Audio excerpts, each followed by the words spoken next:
Hi, everyone. Thanks for joining us. I am Carla with an Unexpected Journal, and I'm here with Carice Gilland, and we are really happy to share with you our latest issue of an Unexpected Journal on mystery. And so that is what we're going over today, and we're going to be meeting a lot of our contributors to the issues. So, Carice, do you want to share a little about what's going to be happening today? Sure. So we're going to talk about mystery, which it's um, just such a fantastic topic. If you think about all of the fiction from Chesterton to Sayers to Lewis to Agatha Christie, how mesmerizing the idea of mystery itself is, and how God is leaving us clues about who He is in the world around us that we might enter into the great mystery that is Him.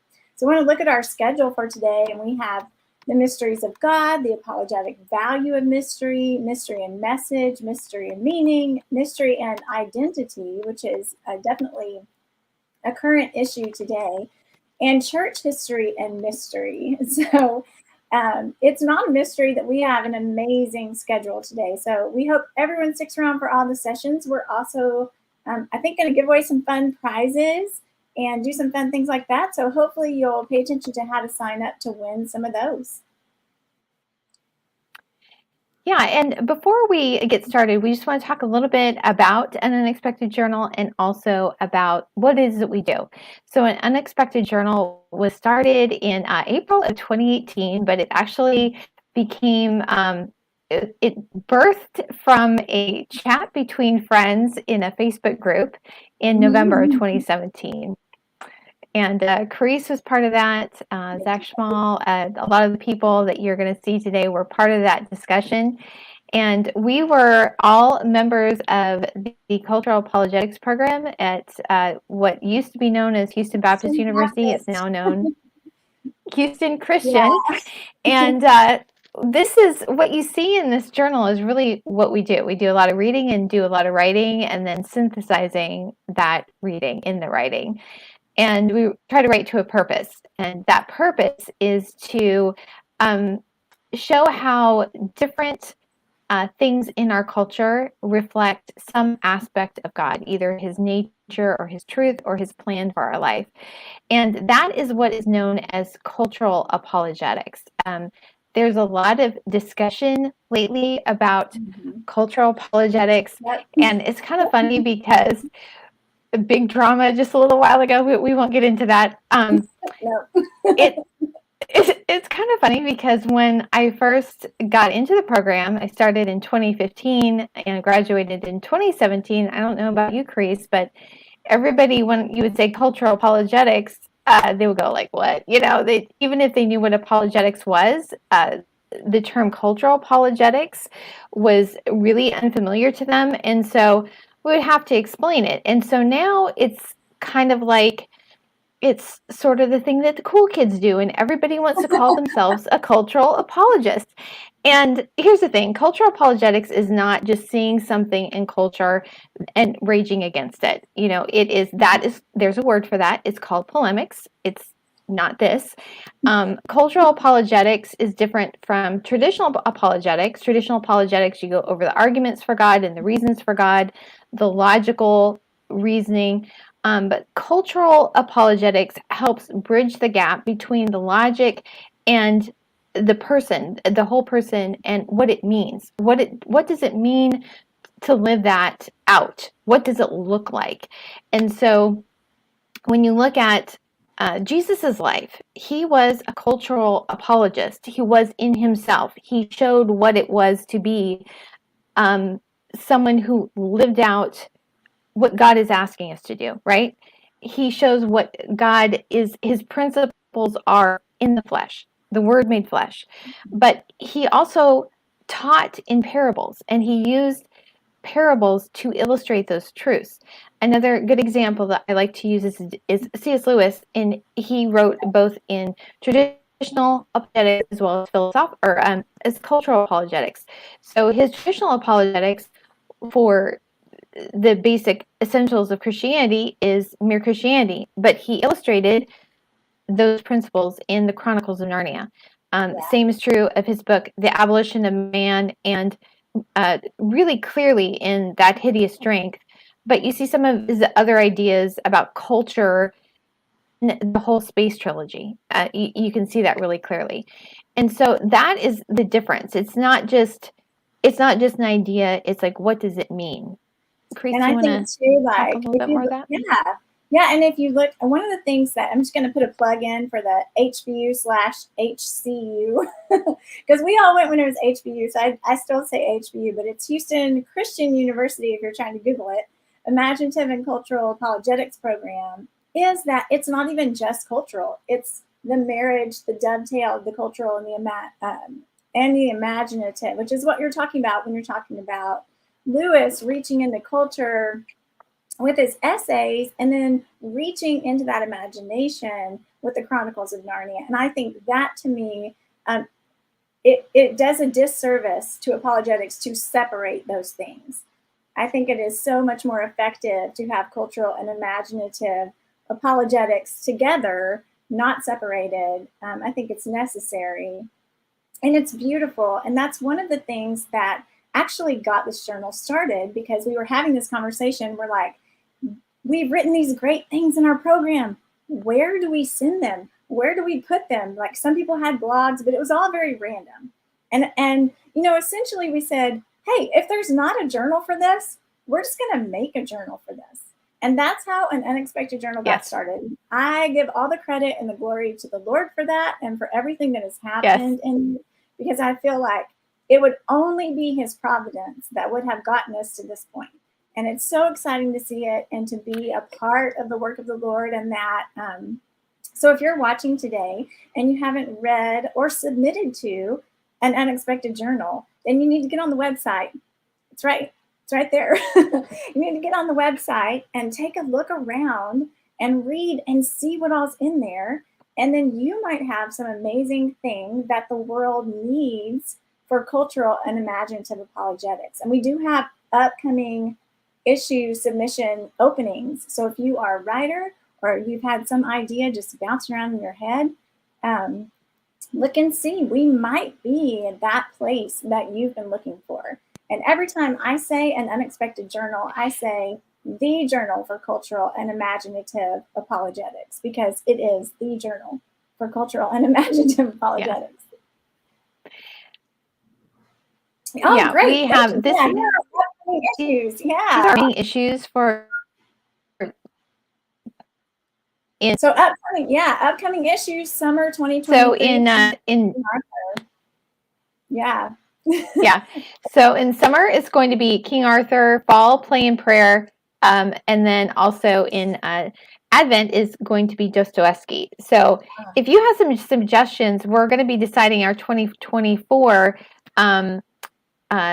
schedule in pretty shortly. So if you have some suggestions, you can send us an email at contact or anunexpectedjournal@gmail.com and let us know what you would like to see. But I did want to say, oh shoot, now I forgot what I was going to say. Oh, I know what I was going to say. So yeah, when we first started, there weren't really a lot of places to submit, but that has changed. Like, as we've started doing it, other people have started doing it. We had contributors in our Shakespeare issue this is what is so fun for me. So just to be honest with you, when we started out, none of us knew what we were doing, just like totally bootstrapped, totally winging it. It's a true story. And so had a couple of contributors that in our Shakespeare issue basically doing the same sort of thing. They're having another similar sort of journal. And so they asked if we had a checklist for getting it published in print. And I'm like, yes, we do. And you can have this checklist if you want. So it was so exciting not only see other people doing the same thing, but like we're the people you ask, which was super fun. I thought it was fun. It is, anyway, but fun to talk about, totally. Yeah. Yes, I would always say the number one thing you want to do is pray about it. So start praying about it. Yes, definitely. Okay, and then also I want to share this. We have a couple more minutes before we go into our first segment, but this is the other really super exciting thing. And this is for people who have been contributing to the journal and writing, and sometimes we write and maybe we talk between other people that are interested in the same thing, and you don't really know how it's landing with people beyond that circle. We do get traffic to the website from one of our contributors. Yeah, she uses those pieces in her curriculum. She's a college teacher. We'll get links and traffic from other like boards, like people using it in different classes. But one of the really cool things is I'm not going to get into this because it's a very long story, but I started getting connected with some Christians in Pakistan, Afghan and Pakistani Christians, and there's a group of people that has started online school for Afghan girls because the Taliban girls from any education. So they're doing regular curriculum, but they also have additional information. They have it as a Christianity, so they can be aware of it, of what Christianity is about. And so they added an unexpected journal to that curriculum. So an unexpected journal is framing the way people see Afghan, and they're Muslims, that these Muslim Afghans see and understand Christianity. And I'm not positive about if this was from this school, but based on the time when I saw the views all at once and the number of views, I think what they really liked was the superheroes launch party. We got a whole big spike in views on that, like right about the time it. added it. So that's amazing. And I just want to put a shout out in general for teachers. I teach at a classical school, and certainly we can use these journals as a resource, but teachers, college teachers, and grammar teachers, and logic and rhetoric teachers alike, these journals are a great resource. So there's an issue for a lot of the major heavy hitters, things like philosophy and religion. It's not just fiction or poetry, which of course you could use in your classroom, but there are also articles that students can use and actually have used in things like a senior thesis or college research papers. Or if you're looking for some professional development or things to up your library, resources to read, to expand your mind, to broaden your horizons, I want to recommend having a set of unexpected journals and just checking those out. We have Tolkien issue, Lewis Planet Narnia issue, homeschool co-ops, homeschool teachers, literature teachers, philosophy teachers, humanities teachers, any science. We have forays into sci-fi. So really and truly, it's a great resource. If you have students doing research, there's probably an article they can use, and they're well done. It's a peer-reviewed journal, so nothing gets in without having been reviewed thoroughly. And so they're all just a wonderful resource. So I just want to put a shout out. If you teach school and help anybody find resources, this is a great one. Okay. So with all that, we're going to go into our first segment, which is about the, now I can't even see, about the mysteries of God. So we are going to have a short clip and we'll see you on the other side.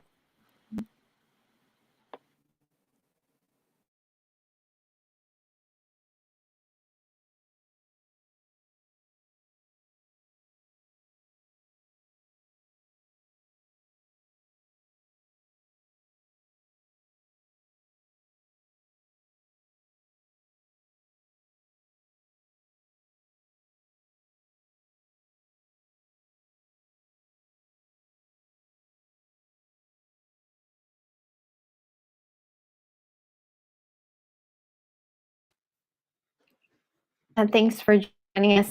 We are here with the Mysteries of God segment for the mystery launch issue of An Unexpected Journal. And I am here with Sonia Howard and Jesse Baker, and both of them are returning contributors with us, but I'm going to let each of them introduce themselves and tell you a little bit about who they are and what they wrote. So Sonia, would you like to start? Sure. G'day, I'm Sonia Howard. I'm from Australia, and it's the dawn hasn't broken here yet, so it's very early for me. I love Unexpected Journal, and it's a privilege and an honor to be able to make a contribution to your beautiful peer-reviewed journal. I wrote a text called Light for the Seekers.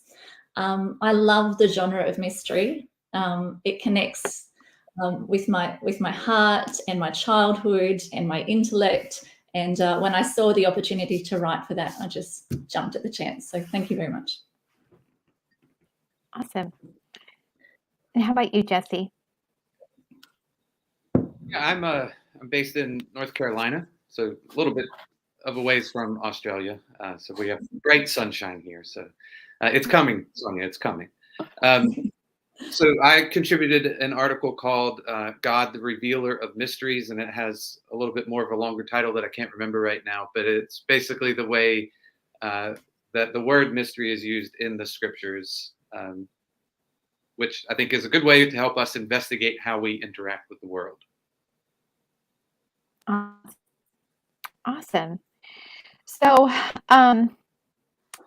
about mystery, this is true of every single issue. Never really quite know what it is you're going to get and how it turns out. And this was a very interesting collection of essays that came in, and I'm really excited about how it turned out. But that word can be used in different ways. So it can be a genre of literature or film, or it can also mean the unknowable. And each of you talk about a different aspect of mystery. Can you explain how the genre can help us understand what is unknowable?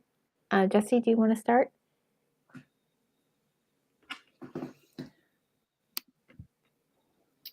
Yeah, so genre, in my sense, of what I used as typical text is one of those areas that you have to separate yourself a little bit from the way it's used more commonly as something that isn't known, and that you have to find out that, and sort of the emphasis and onus is on us to do the investigating of figuring out the answers.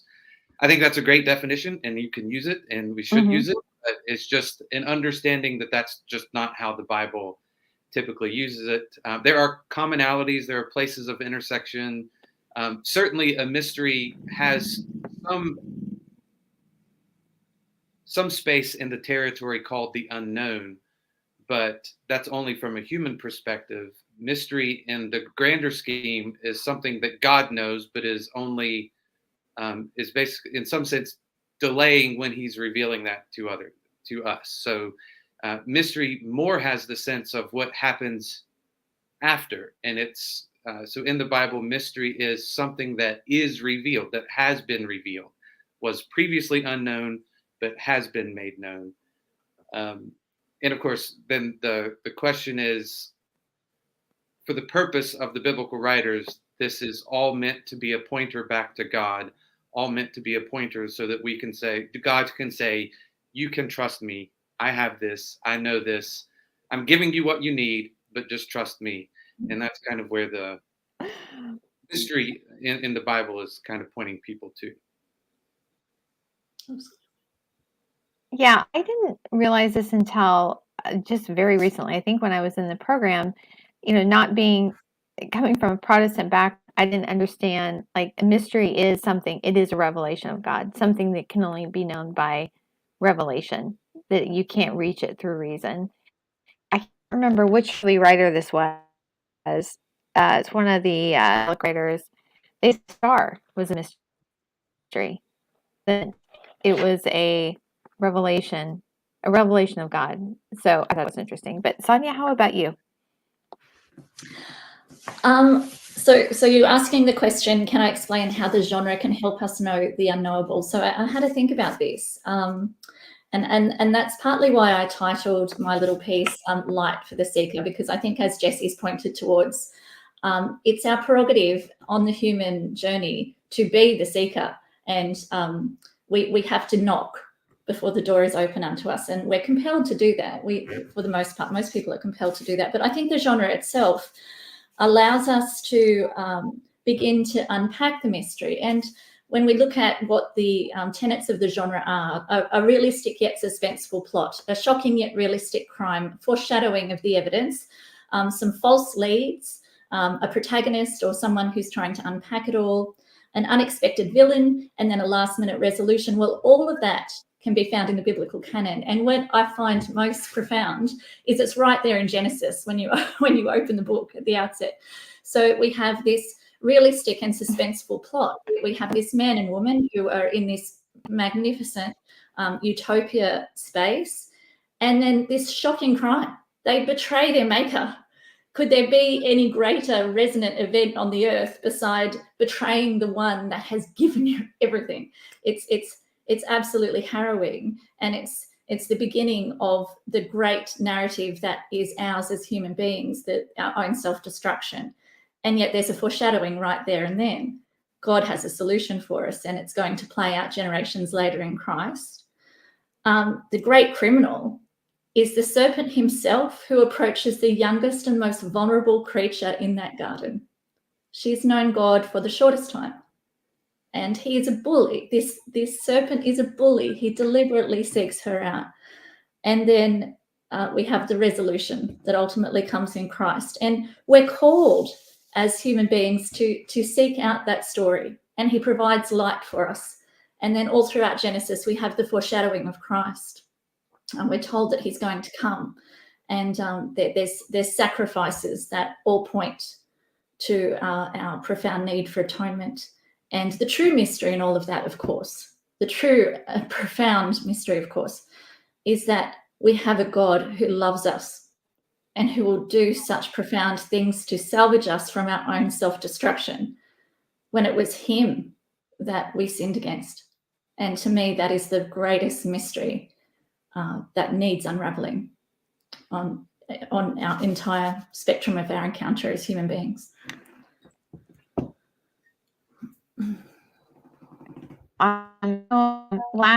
Speaking of Genesis, in the Dragons launch party, Ted Wright was talking about, how the Genesis story is really telling the creation as a battle it's a cosmic battle, right? It is reflecting on, the Mesopotamian beliefs in Tiamat, and the chaos that was there. And so we were a study on, I can't remember what it was, but we were talking about the abyss. It was coming up, the chaos, because it's talking about the beginning of Genesis. It's talking about how the Spirit of God was hovering over. It's not waters. It's that chaos, the abyss. He was speaking good into the middle of this chaos. In the sense of, there was, we think of the beginning of that creation as the beginning, but it wasn't. It was but it was coming in the middle of this chaos. To me, that's like, it doesn't matter what in our life, God can be good out of the chaos. And that is a great mystery. Let's go to our next question. Yeah. And that's the thing. It's like, not in your pieces, but in some other pieces later on, they talk about how even like the solution becomes really unexpected, like the true criminals, and how it results. That is another feature of good mystery. It's very unexpected. It's not playing out the way that you think. So let's go to our next questions. So in a true mystery, in both of your pieces, you talk about how a true mystery is not what happens, but why it is, or why it happens. Can you both discuss that a little more? Sonia, do you want to start? Yeah, I think that the true mystery is not what happens, but why it happens. So why does God allow us to have this experience? Well, I think that it shows us, it refines us. There's purpose behind this experience. It shows him where our true loyalties lie. And I think when we connect with fictional stories, mystery stories, we begin to analyze our own value systems and our moral frameworks, and consider where we're positioned in responding to these fictions. And then that draws us into the next question that must follow: what is the origin of this moral paradigm, this moral framework that we're applying to that text? And then that unravels the next mystery, which is pertinent to the human encounter as well, which is, who are we? Who am I? And whose am I? And again, the reading encounter of these mysteries draws us again back to God. Awesome. And Jesse, how about you? Yeah, I wish I could just repeat everything that Sonia said. She took all the good answers right there. That's kind of a lot of what I thought about the matter too. But I think, and I appreciate everything, especially that Sonia said in response to that first question, especially about the scriptures, because we don't normally think of the Bible as that kind of a book that can do that kind of a thing. And there's a whole host of reasons that do that. And so sometimes Christians miss it, sometimes non-Christians miss it. But, what the Bible is doing is essentially inviting us into a story. It's inviting us to live out in a way that is consistent with the pattern that is laid out in the scriptures. And I think I was thinking back as I was thinking about previous things that I've written for the journal and other conversations. And I noticed that all of the things that I've contributed are more or less biblically based. And that might have something to do with my being a pastor, and that's kind of the world I live in. But I think the way that I was thinking about it is that, everybody probably knows Lewis's little essay, Myth Become Fact.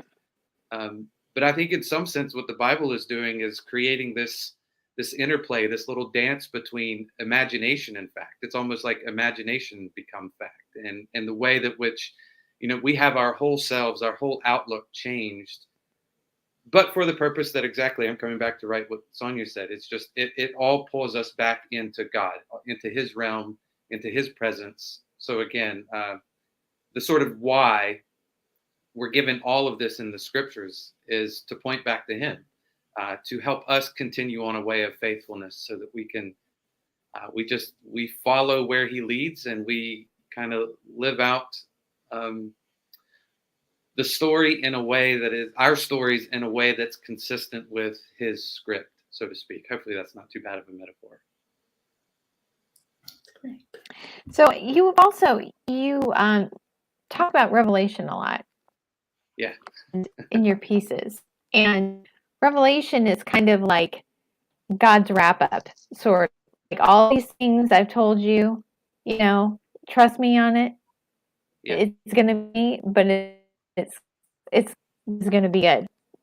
So you want to talk a little bit about, because Revelation is one of those books that if people, there almost should be a warning label on Revelation. It's like, if you have not read the whole of the Bible and understand prophets and how it integrates, don't read the book. But a lot of times people go there and think they're going to get the answer when they really don't understand the question to begin with. Right. Yeah, and Revelation, it's my absolute favorite book in the Bible, in some sense, because it incorporates every other book of the Bible. And I've heard people say that if you want to really understand what Revelation means, just memorize the other 65 books in the Bible. And there's some truth to that. But I think, a million people read it will come away with a million different thoughts on Revelation. But I personally think that what that little book is doing is very consistent with what we're talking about here with mystery, that it's giving words, it's giving images to help the people see what they need to see so they can turn their trust back to God. That and I think the book itself is written in such a way that it can be immediately applicable across the different ages. So you got to do a little bit of work to go understand kind of what the images mean and their original context. That's hard to do. But if you kind of get to that place and do that kind of work, it sheds the same sort of light for us that it shared for those first readers, so that we can, again, have our imaginations, in a sense, baptized to see the world in a way that primarily sees God as the primary actor. And again, our trust can return right to him as a result of that mystery revealed in that sense. You know, I was thinking about Revelation, like John is there on Island of Patmos, so, but you have to in this peaceful setting, regardless of what the circumstances were. He's in this beautiful setting. There's quiet. There's no one coming.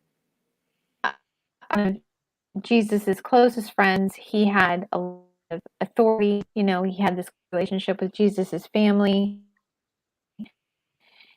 And so when he was in the middle of life, he had a lot of demands on his time, right? A lot of people needing to talk to him. A lot of people wanting his influence. All these people, and he's in exile, and he's alone, and he's in this silence, and he's in this quiet, and then he gets this revelation, this mind-blowing revelation. Like he sees the end of the book, right? And then he gets released, and he goes to Ephesus, and he's in the middle of, and all these people, and all their drama, and then he writes the book of John. And that's how, like, I think you see kind of the progression of John as a person, because when he was young, Jesus called him and his brother the sons of thunder. You know, they're just fiery, go do it kind of people. And you still see some of that in his, I think in his gospel, he's a little, there's certain people who are still not happy about some of their actions, but he's into a different perspective, and I think you see a lot of change as a person in that. And I don't know, I think when you read those on Revelation, you kind of get a sense of what it was like to be somebody who knew Jesus and then continued to life. I mean, what would I mean, we should know what that's like, right? But like, what would it been like? Just trying to imagine that. Thoughts? Yeah. Yeah, I think it goes to show that a lot of difficult trials in life. I mean,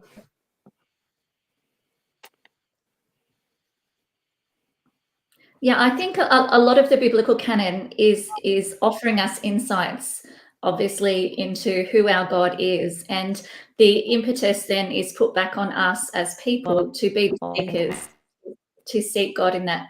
I'm sorry, Carla, you're breaking up a little, and I'm not sure if the invitation was to answer a question there or if I'm speaking out of turn, so please forgive me if I am. But I think that is part of the human condition, and what it means to truly seek God is to really drill down into that remarkable canon that is the Bible, to find solutions to the mysteries that we can access. And we need to go back to that book again and again and again, because those profound truths will not resonate with us upon just one reading. And I think that's part of what makes it a living document that can speak to each of us so profoundly. There's no other book on earth like it, because these are the words of God. And you're right, that remarkable journey of John that we see as one of the sons of thunder, as a young man who's passionate and zealot-like, and then has this profound encounter over in Revelations that I can't even begin to unpack because I'm just not there yet. It sounds like Jesse is much further along in the journey. I've read Revelation a few times and it just blows my mind. You know, the rainbows of color and the ribbons of rainbow, and the imagery is profoundly mysterious, profoundly beautiful. But I can't pretend for a moment that I'm clever enough to truly understand what's being said there. But I love it, and I can see the beauty in it. I think too, and it kind of goes to something that you hit in your piece, Sonia. This what enabled John to be the person he was, what enables us to be the readers we are, is that we do it in community. We're never alone. We're never isolated. And I was so enamored by a little story of you called her Nan, right? Yeah. That aided you and helped you on the way. And, there's no, I imagine that for you as a little child, that there was no way you were seeing that much into the future, that what you were doing there in the bed watching a TV show and in the house watching TV shows, that would somehow shape your imagination for all those years to come. And it doesn't take much for us to be shaped in that sort of way. So it's great to have family members like that. It's great and it's necessary to read in community like that. I just one little else thing for plug for Revelation is that when John gave the 7 messages to the 7 churches, he he individualized those, but he wrote them in such a way that all the other people could read all the other people's letters. It was sort of a community accountability thing. So which again, just heightens and stresses this idea that we don't do any of this alone. And of course, as we've been talking about it from a biblical standpoint, God is trying to say, yeah, come to me, let me be a part of it. Which is the theme of all the scriptures. Why are there 613 laws in the Old Testament? Because God is trying to say, let me be a part of every aspect of your life. And that's from beginning to end, that's the story of the Bible, that God and humans in community and relationship. And so I rejoice and celebrate when we can see that in people like John, or when we can see that in stories like the ones that you shared in your little piece, Sonia. So it's beautiful however it happens, but it's always meant to be in community and in relationship. There's no mystery learned without that. That's true. That's true. And I think the community can be direct commune with our God. So I think one of the great murder mysteries, which is no mystery at all, of course, is the first murder on the earth with Cain and Abel, when blood is spilt there. And God demands a response. He knows what's happened. But he says to Cain, what have you done?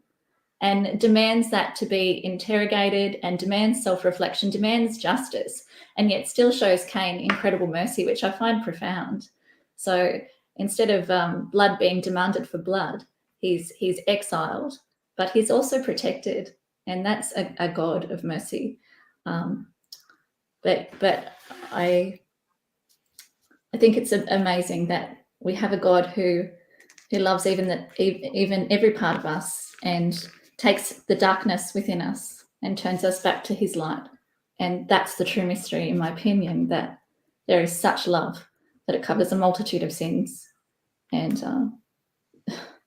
even sins against him. Remarkable stuff. Indeed.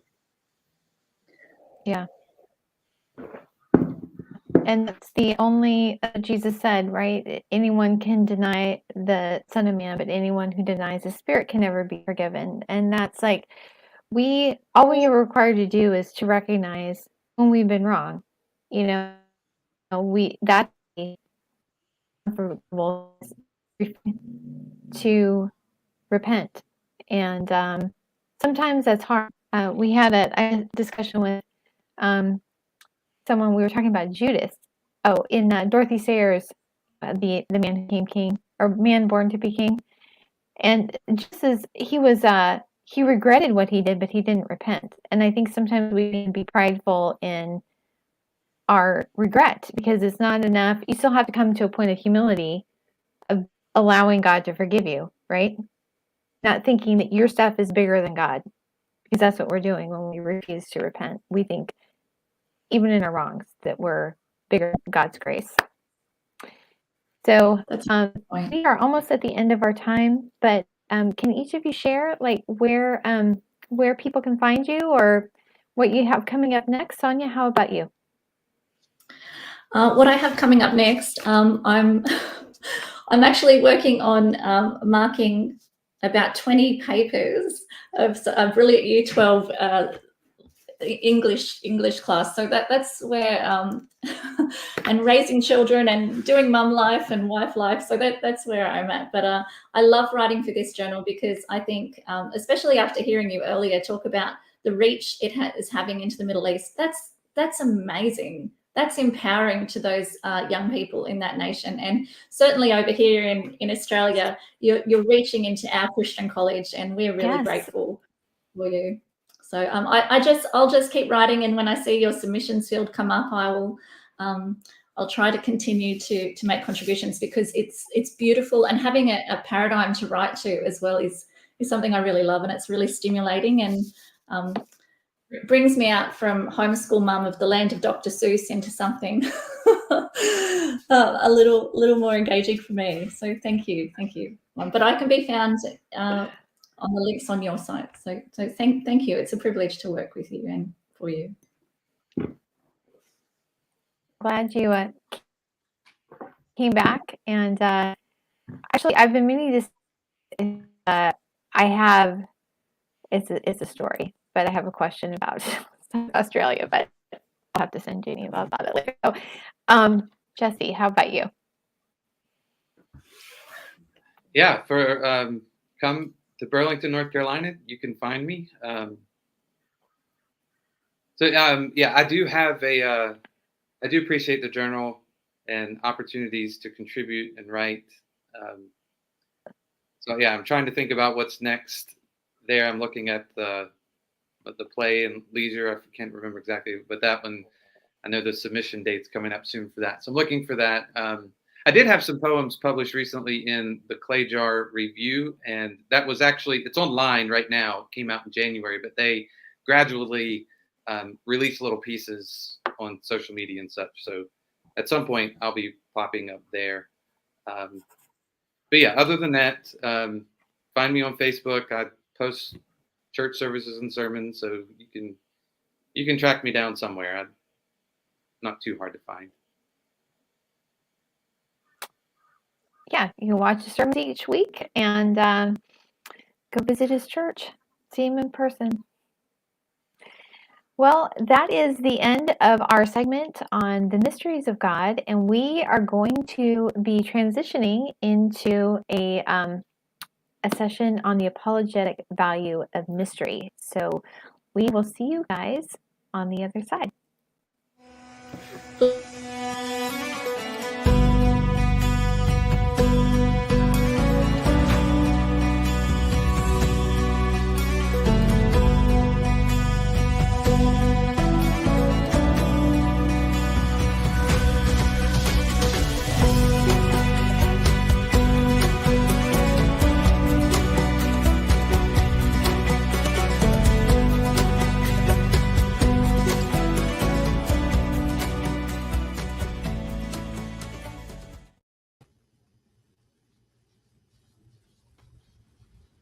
Hi, everybody, and welcome back to our An Unexpected Journal Mystery Launch Party Session 2, the Apologetic Value of Mystery. So this is super exciting. I'm Carice Gilliland, your co-host for the day. And the first thing we're going to do is introduce everybody in this session. So we're going to let you go around and introduce yourself. Annie, would you start for us? Tell us a little bit about who you are. Please tell us about your article that you wrote, so we can kind of have an idea of your contribution to our mystery issue. Oh, sure. Okay. I was one of the people that was on the founding board of this lovely journal, where we threw it out there as a joke and said, "Hey, let's publish a journal," not realizing what was going to happen. And I'm so proud of what this journal is all about, and the amazing submissions that we get every quarter, and the fun topics. And speaking of topics, mine was about Hitchcock's film, The Rope. And it was a movie that I was actually required to watch during the film class for HBU/HCU. And I watched it, and it was jarring. and then I watched it again. It has become one of my favorite films for reasons that I'll go into when we're swapping questions. But yeah. Yeah, awesome. Yeah, thank you so much. All right, Jacqueline, would you introduce yourself and tell our listeners a little bit about you and about your article? Sure. Hi. Yeah, I'm Jacqueline Wilson. I am a student at Houston Christian University / Houston Baptist University. And the article that I wrote is about how Agatha Christie's Death on the Nile is a cautionary tale about the importance of keeping vigilant and examining our consciences. Mm-hmm.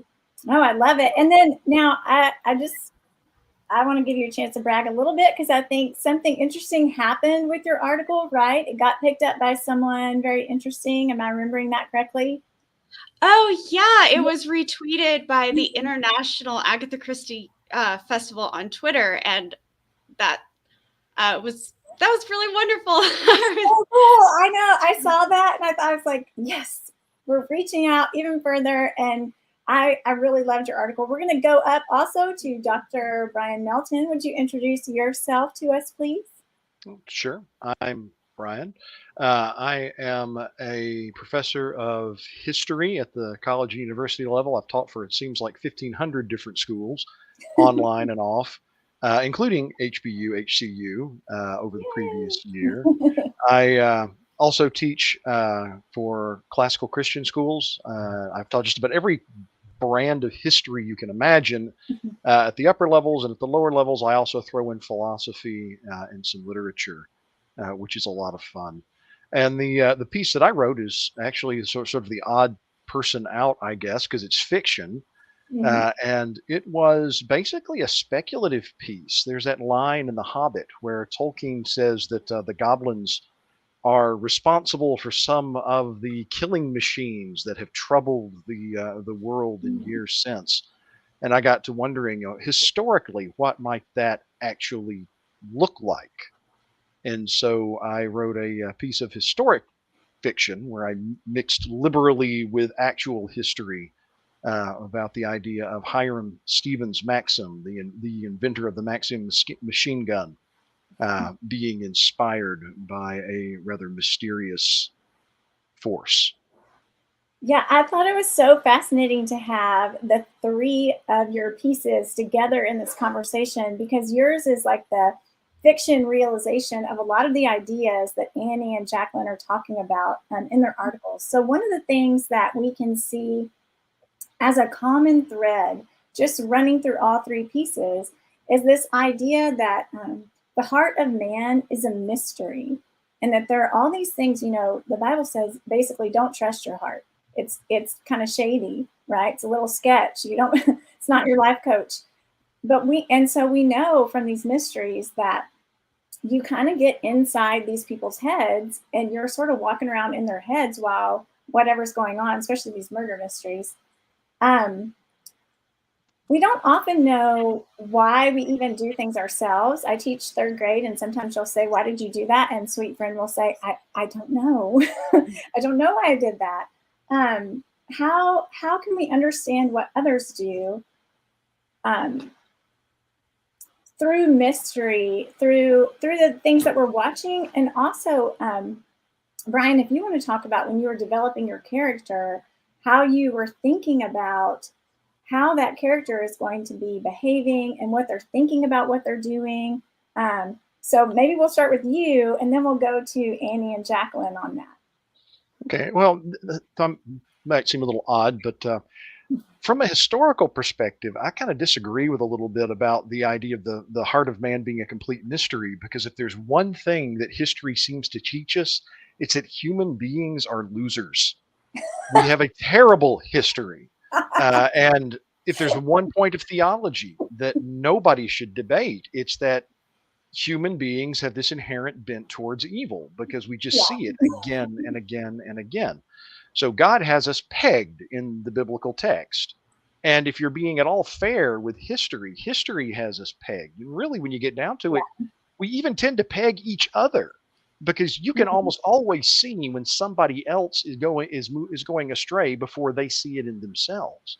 And so what I found is, and this is very much my own temptation, is that when you start dealing with human nature, so much of it gets down to our inability to understand ourselves. Mm. And I think that has to do with something that I saw in both Jacqueline and Annie's articles, which is this tendency to lie to yourself. You know, you never set out to be a murderer. Yeah. And something I emphasize with my students again and again and again is, if you ever take the turn toward evil, you will convince yourself that it is good. Mm-hmm. And yet not even the Nazis were out there committing the Holocaust because they were trying to be evil. They were out there doing what they thought was a favor for the rest of humanity. They thought they were doing right. And so I think a lot of this just gets down to our ability to lie to ourselves, because the most effective lie you tell to yourself comes from yourself, because you know what you want to hear. Mm-hmm. And you know what evidence is going to convince you.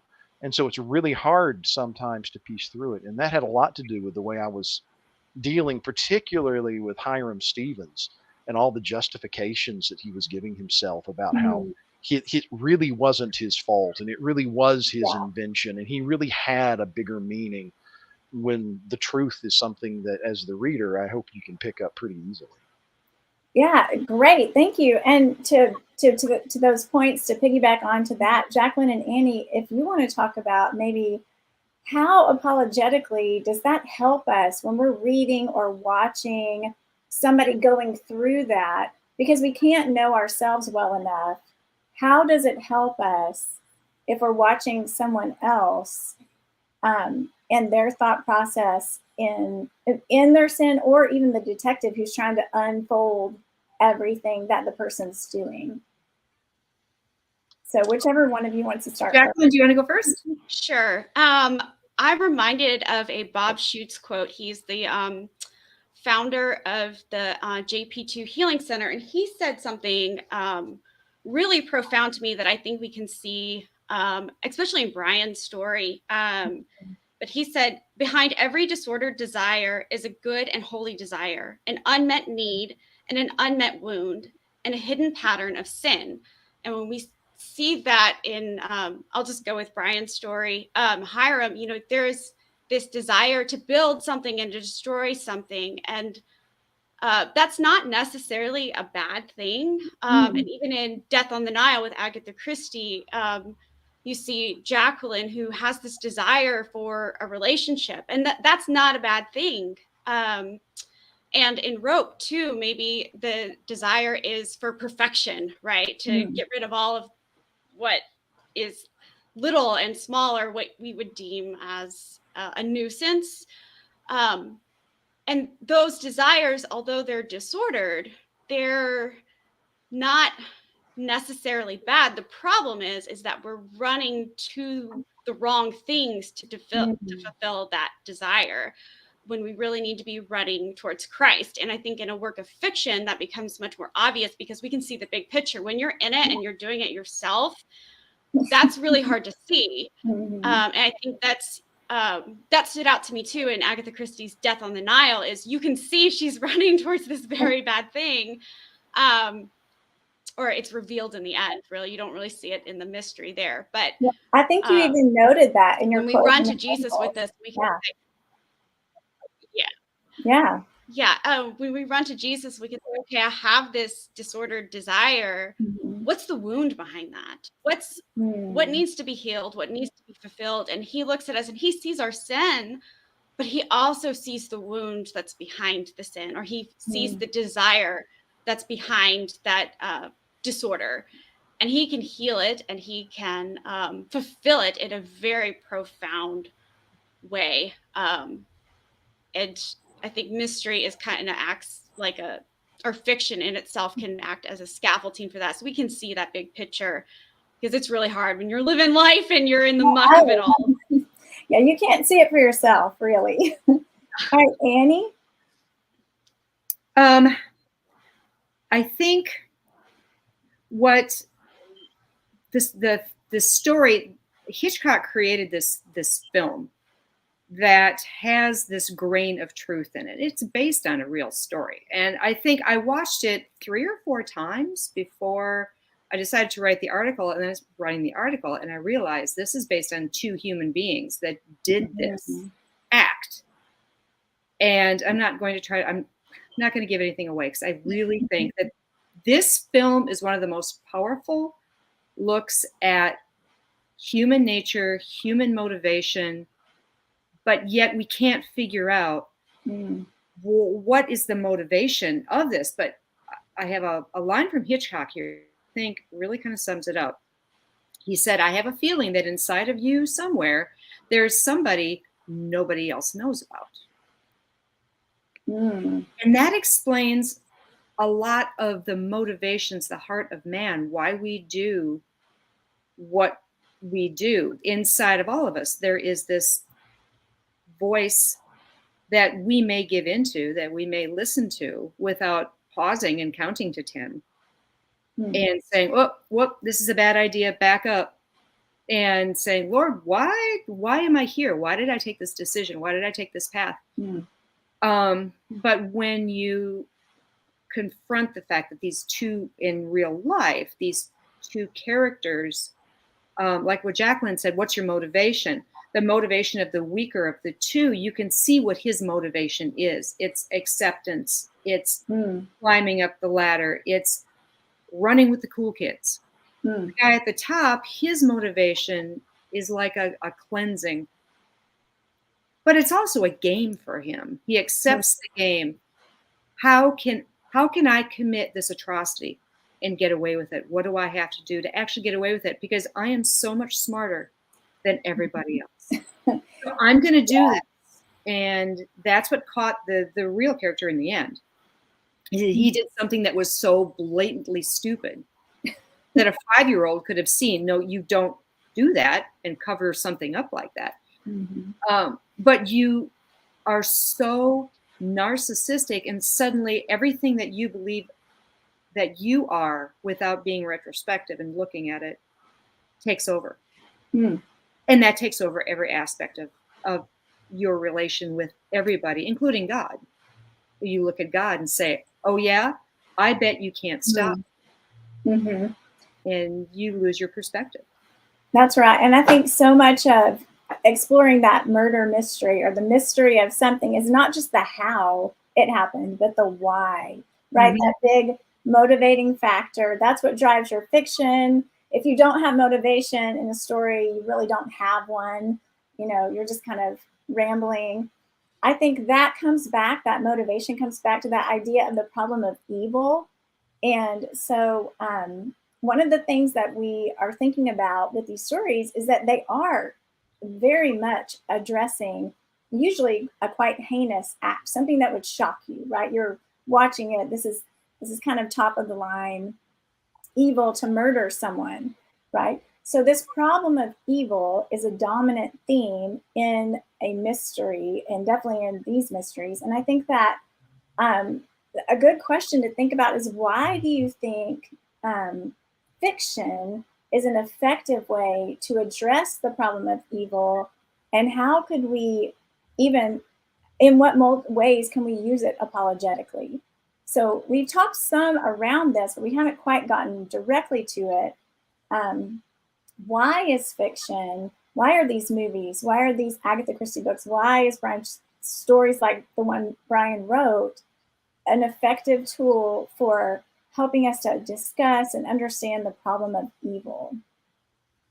And do I have anybody want to pop in first on that, on the problem of evil? Sure, I can jump in there. Awesome. If you don't mind. That's great.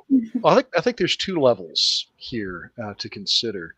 One is what we talked about before. It's this tendency to lie to ourselves because we like to think we're good people. And really good fiction, or good fiction, will give you a chance to see human nature in action in a non-threatening way, in a way that's more likely to let you see it honestly, because you don't feel like this is an accusation. And the really best fiction, and I'm thinking like Flannery O'Connor as an example, lets you see almost like a reflection of yourself, of that part of you that you don't want to let the rest of the world see, and you understand what the issues are. And that creates a need for redemption. and a desire to know the answer to the mystery. How is the answer to the quandary? Or what is the answer to the quandary? And the second aspect is that in a lot of these things, it lets you play through the consequences of sin without actual consequences. You have a chance to see where all of these things go and learn from them without having it be direct experience. And I think all of that's very valuable. Oh, that's great. Yeah, especially the watching the consequences one, and the recognizing yourself in it it's quite humbling sometimes, I think. Jacqueline or Annie, did you want to add anything to the idea and the question of why this kind of fiction? Because there are people who would say, why would you read about a murder? Why would you watch Alfred Hitchcock? That's kind of scary. Like, what would you say to them? Hey, actually, here's the apologetic value for this kind of a movie. Yeah, I think what Brian said is really great. It's really hard to follow up because everything he said is so true. It really just creates a safe space to examine evil in a way where there won't be consequences. And if anything, if we're really truly honest when examining evil in a fictional form, then only good can come out of it, because it will help us look at ourselves and be able to take steps to prevent ourselves and maybe even others from doing evil. I mean, with Jacqueline in Death on the Nile, I mean, she seems like the least likely person to commit murder, and yet she did. And I think it's a very dangerous place to be in when you look at yourself and, like in Brian's character, you tell yourself those lies, like, well, I'm a good person, I would never murder. Well, and that's a slippery slope that's really dangerous if you're not constantly keeping guard over your heart, examining your conscience, looking at the motives of why you do what you do.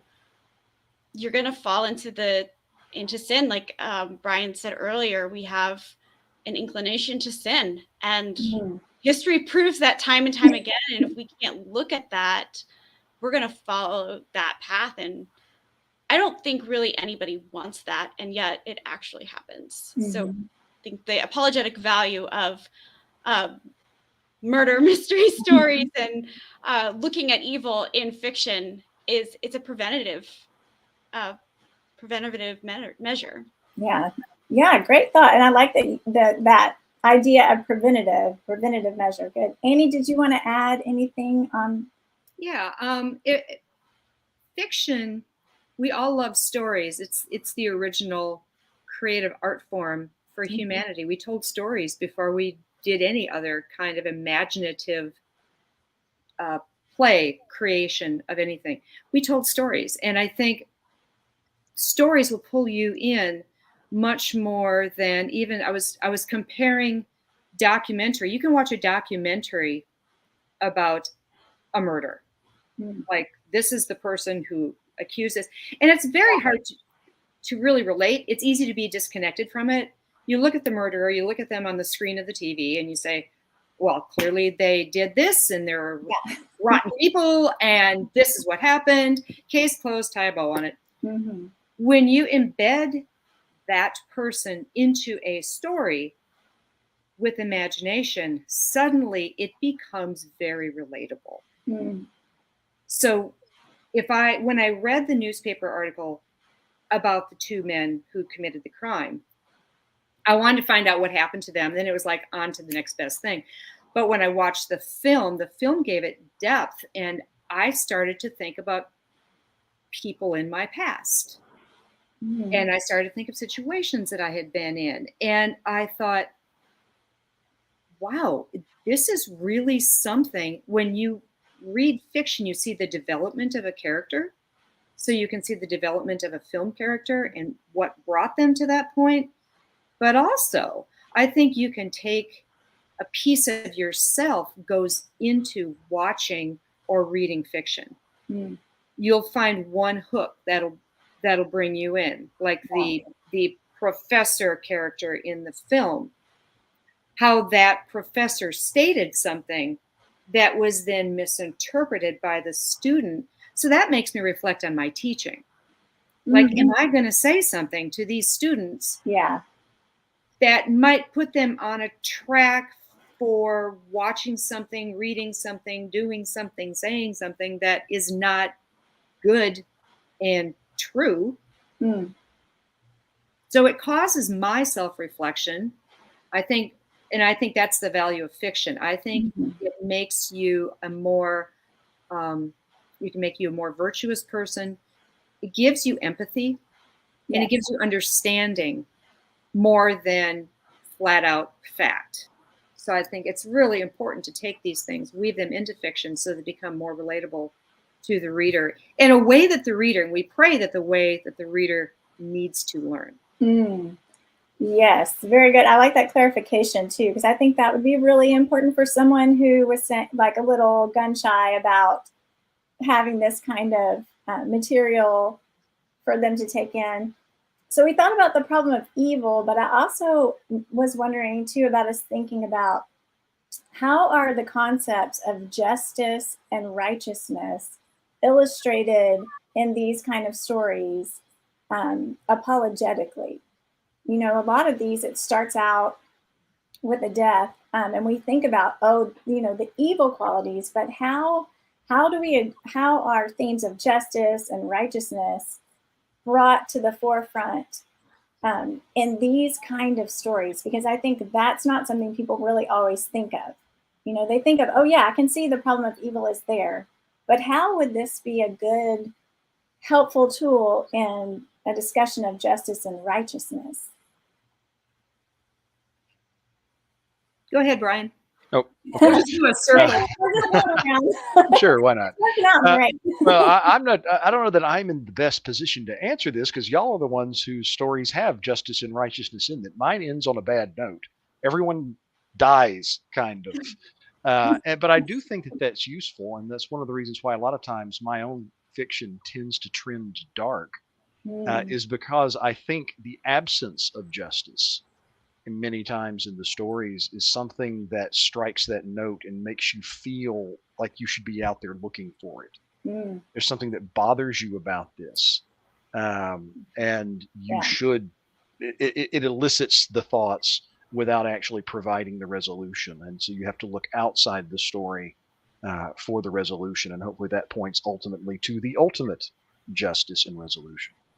Yeah, great. Yeah, that's a great point. When there isn't justice at the end and you are left hanging and sitting in this darkness, that's definitely a different feeling than, for example, when Poirot solves the case, right? So, Jacqueline or Annie, you want to talk about the flip side of that? How do we have lessons of justice and righteousness when we do get resolution? I think we went around. Was it Jacqueline next? Right? Sure, yeah. We'll go in the same order. Yeah. That's a fantastic question. I think what Annie touched on with empathy, I think that plays a role. You feel empathy for the characters who were harmed, Mhm. and you also feel empathy for the person who committed the crime. You know, if it's done well, you can look at and see a mirror of yourself or what you could become if you don't take certain measures. And I think justice gives people a sense of closure, and that maybe you can't undo the harm, but you can prevent more harm from happening to other people. And that just, I'm lacking the word for it, but that gives, I'm going to use the word closure. It gives a sense of closure and peace Yeah. in the end, that justice will prevail, goodness reigns, and that's Mhm. always comforting. And when Yeah, that, very good. yeah. Yeah, absolutely. Andy, did you want to add? Yeah. Yeah, and on the heels of both of what you have both said, if you read a book, I mean, I've watched a couple of movies where the ending leaves you hanging, and you think there's no closure, nothing good happened. So then I think, why do I want closure? Why do I want there was no justice here. Where is justice? Mhm. And then I start wondering, why would I even detect that there's a problem here, Mm. instead of just walking away from the movie or the book and, saying, all right, well, it was just a book. We are fine-tuned to want justice Mhm. and mercy and goodness and forgiveness. We're fine-tuned. We're made in the image of God. So naturally, we want, it's inside of us, what he is. And when we don't get that in a story or a film or whatever, it's very bothersome. Mhm. But I think the bigger question is, and if we were to speak to someone who said, it really bugs me that this didn't happen.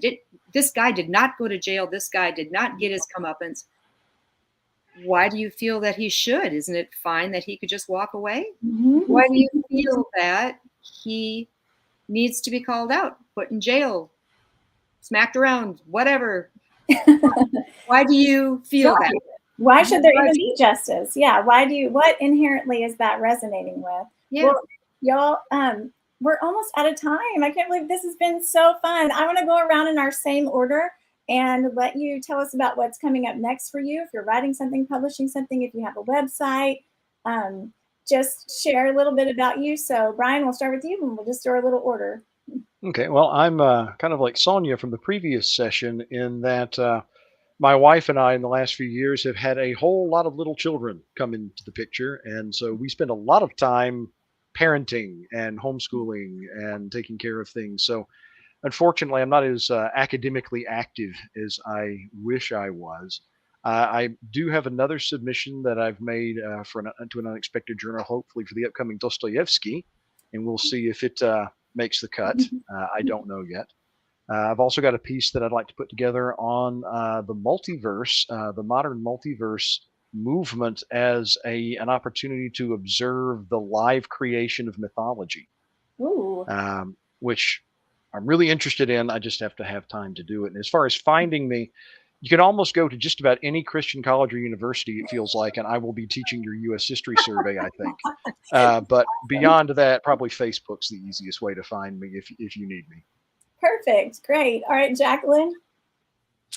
Hi. Yeah. So I have a draft coming up, or I'm working on a draft for the next AUJ article on sports and leisure. It's going to be about ballet and how it parallels the spiritual life. It's based off of my own experience. I'm very excited about that.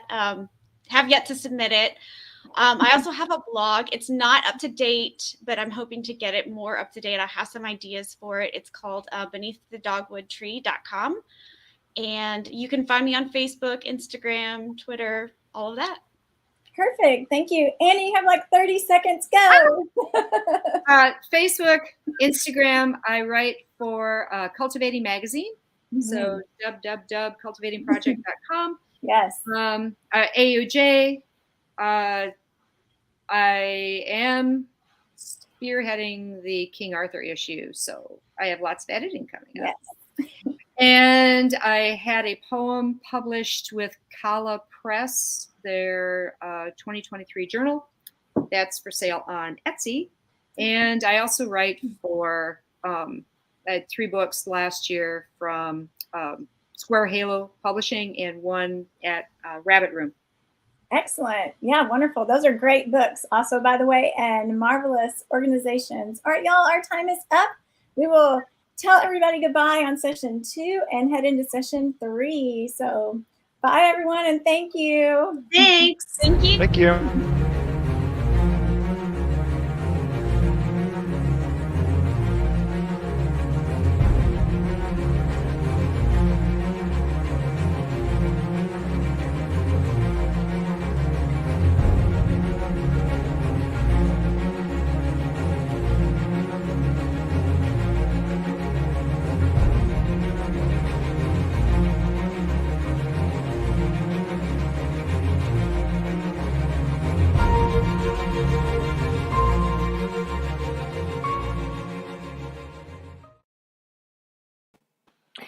Hi, everyone. So we are in our first intermission, and we are going to have our very first, we're doing a giveaway, right? I'm sorry. Yeah, I'm a little out of it today. Yeah, it's so fun, y'all.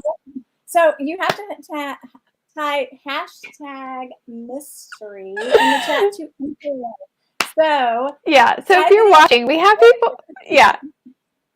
So we have people watching. So type hashtag mystery into the chat. That was a really awesome session. I was just thinking, you know what kind of threw me a minute when we came back was Annie's like listing all these different places where she writes, and none of them are the ones that I have up on her banner because I prepped them, and that's what she has.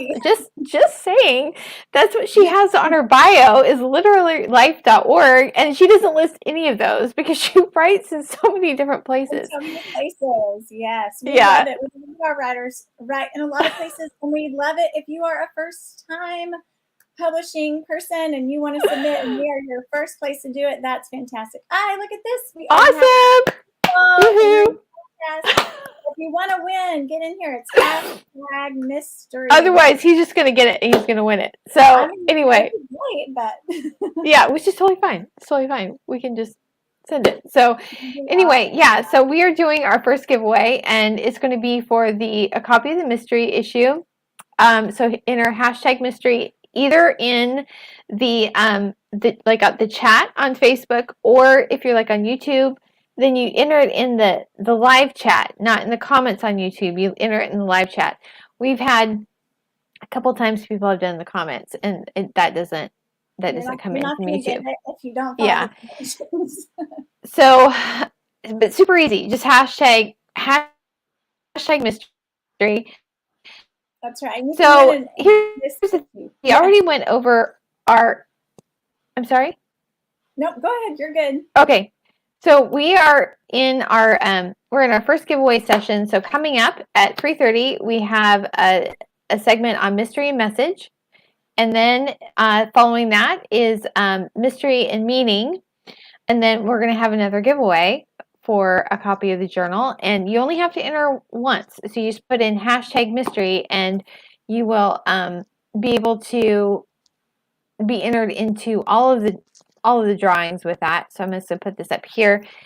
But then we're going to have a session on mystery and identity from 4:45 to 5:15, and then also church history and mystery following. At the very end, we are going to have a giveaway for a full year subscription of an unexpected journal. And I will just say, we don't miss out. Yeah, this is the thing. We have people watch, but we don't have very chatty people. And so not very many people put it in. So guess what? My mom won last time. And if we don't have a lot of entries, I'm going to be sending text messages in the segments to my girls and my friends to get them to enter it. Come on, you want to win. Here's the thing, too. Like, it's an amazing prize because you get the whole year of an unexpected journal, and you don't want to miss it. And all you have to do is type hashtag mystery. That's it. Yeah. That's all. Yeah. So the other thing, if everybody can get a free copy of our very first issue of An Unexpected Journal, you just go to our website at anunexpectedjournal.com/free-book, sign up for our newsletter, and you'll get a digital copy in the format of your choice of that very first issue that we did on the abolition of man. And if you're not familiar with the abolition of man, this was a kind of an essay, a social commentary written by C.S. Lewis, and it was directed towards his fellow academics. And it really talks about justice, virtue, what is true virtue, what is true meaning. And it's one of those books that you really have to, at least for me, I had to read a couple times to really get it. When Chris and I were going through the program, it was just a standard part of the curriculum. Every single person that went through the program read that book. And when you look at the journal, and at that time, that's what the program was really, I would say it's kind of like the hub of what the entire program was about. And that, because of that, we used that as a topic of our very first issue. And you will see it referenced quite a bit in all of our essays. So just reading that initial issue, I think, can kind of give you a feel for what the journal is about. I will say that this is our first issue. It was when we were learning how to like work together and put everything together. Oh my goodness. So sometimes when I look back at those early issues, I kind of cringe at like formatting errors or we missed this and we didn't have our style guide in place. But Hey, somebody's got to be first, right? yeah. If you're first, you don't have to worry about being the worst because you're first. So Yeah. you know. So, and that's just us. It's been this whole journey of the journal has been a learning experience. I don't know about everybody else, but for me, I've learned so much being a part of it. Not only just in getting the book out, learning how to do that, learning how to publish things, but also like working together with other authors and writers and working through those processes. That was when we went through the program. Holly Ordway was the director. I don't even know what the title was, but she would have this set part of the class where you had to do feedback on other people's writings. That's what you're supposed to do. I think I did that in one class, maybe one time. We did it all the time. I didn't do it. I didn't do it because I didn't want to. And then now the joke's on me. Yeah, the irony. The Lord was like, I tried to tell you this way. Now I'm going to tell you this way. Like, that's so life right now. I can't even tell you. I'm not going to get into it. But anyway, I love so it. lessons that I've resisted learning, I'm having to learn all at once right now. That's basically what it is. So anyway, so that is, you can get a free copy of the book. And of course, all of our pieces are available online to read for free. Everything is available, open access. And so we are a 501c3 tax exempt organization. If you would like to donate to the journal, and we do have some people who have donated to help us. This is the thing. We are, we're like totally awesome and amazing, and everybody that comes to us for questions about how to put out a journal, totally bootstrapped, and we don't have like Mr. Big Bucks behind us. So if you would like to, unless you are Mr. Big Bucks and you would like to be behind us, we would love it. Yeah, but you know what? Like the little bits add up. And so honestly, actually, when I was in my undergraduate degree was in advertising and marketing management, and one of the things that we did only had a little segment on fundraising, but they did say that small donors were more consistent and is better to cultivate, small donors than like going for the big hits all the time. So we welcome every single little bit. And so you can go to either anunexpectedjournal.com/donate there, or you can also, we have this very cool thing. We can text to donate, go text AUJ launch to 53555, and you can do that too. So anyway, we appreciate that. And so what else was I going to cover? Oh, getting a copy of the journal. So like I said, all of our individual pieces are online, but if you would like a physical copy or if you want digital copies of the other editions, we are, the print versions and digital copies are available online at all, like the digital bookstores like Amazon, Barnes & Noble, pretty much all of the ebook distribution places. Like if you want to get it at your library, you can request it, which actually would be awesome because it gets us into, when you request it, it gets us into those libraries. So it's available there. But also we have a few bookstores that do carry an unexpected journal. And normally what they do is they will order the issues that are just coming out, right? So that would be the mystery issue right now, and that you can go to 8th Day Books. They have an online store on their website. Chris has actually been in their store and seen the journal there. I saw they had a table at the Society for Classical Learning. Oh, okay. Okay. I'm dying to go to their store. I think Jasmine, one of our contributors, has been to their store, and that it is on my little bucket list. So okay, I think you had. I didn't realize that was at a table. I saw the picture. I thought we went in. Conference. Yeah. Well. Okay. They have amazing books. So. Okay, and then also the Nest in Kingwood. That's where I live. There are people. I go in there and they give encouragement and prayer, and But both of those, and then there's another bookstore, I can't remember the name of it, it's just coming online now. I just found that out, I think, this morning, and honestly, I didn't have time to go and change everything. So anyway, we do have those bookstores, and if they don't have a copy if you'd like to support your local bookstore, and they don't have a copy of one of our issues in stock, just tell them you want it and they can order it directly from us. And then you would be supporting us as well as supporting a local bookstore. So that's another option too, besides just, You can also do that at your local library as a request that they purchase and keep in stock our journals, and they usually will buy them and put them on the shelf, and then they're there for other people to use too. So all of our bookstores and the library, and we also have a lot of online shopping presence at all your regular kind of places like Amazon and I forget where else, Carly, you'll have to help me, but Barnes and Noble, and then it goes into this expanded distribution stuff. So I don't know all the places it hits, but it goes a lot of places. So if you're looking for it, you can find it. Yeah.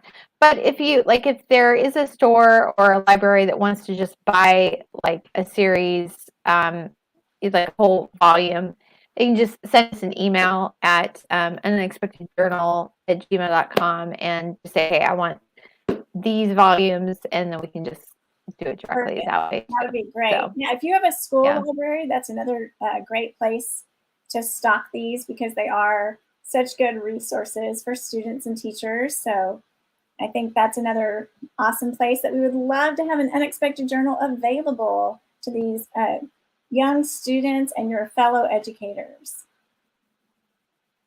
Yeah, and I think that one of the things that's cool about the issues is like sometimes people read, went a little too far. People read things and they're not quite sure how it integrates, right? Like, what does it mean? What is the connection? And when you're reading the journal, it's kind of like, not a tutor, but it kind of helps assist seeing those things, like synthesizing some of the the concepts and seeing how it applies. So it's probably why we have schools that are assigning some of the articles and essays. So that's been a lot of fun.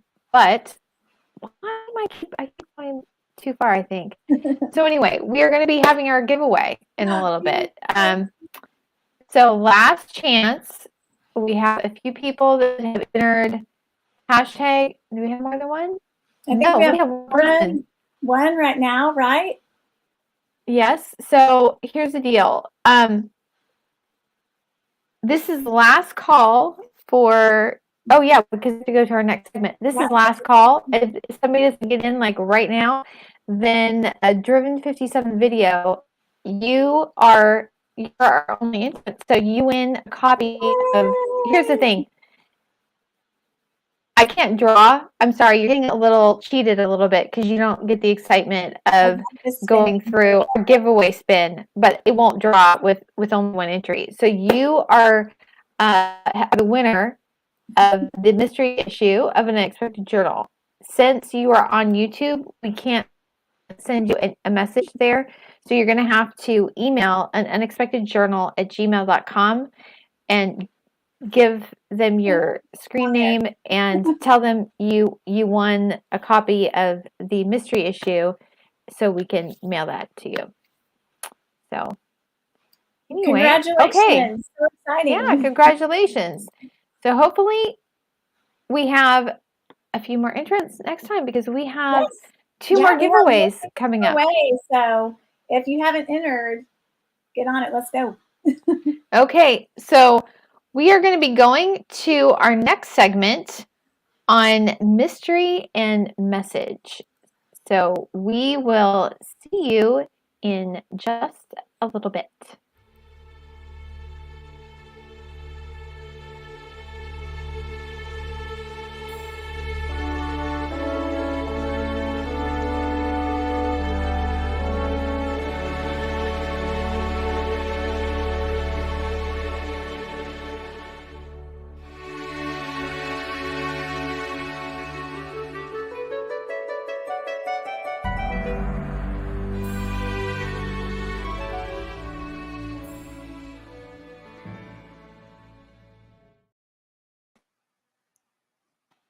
everyone. Welcome back. I'm Carla with An Unexpected Journal, and I am here with which is segment number 3, Mystery and Message, in our launch party for the mystery issue of An Unexpected Journal. And I am here with Ted Wright and Chris Gilland.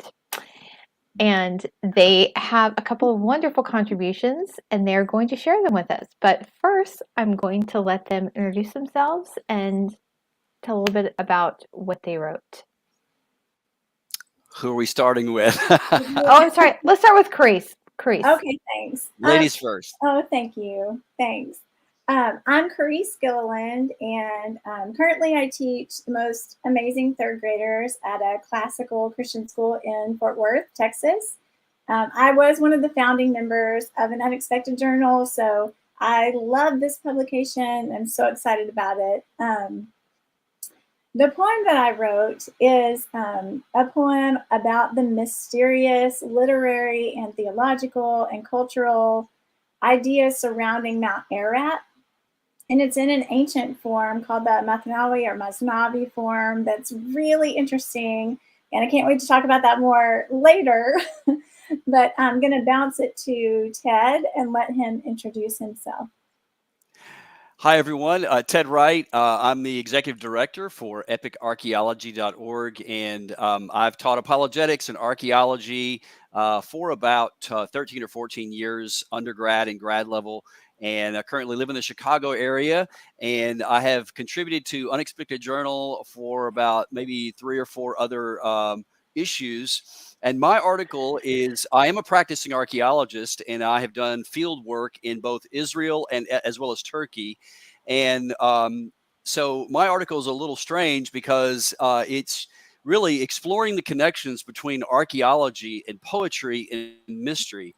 The title of the article is "What Mean These Stones?" which is really sort of a phrase that was taken from the King James version.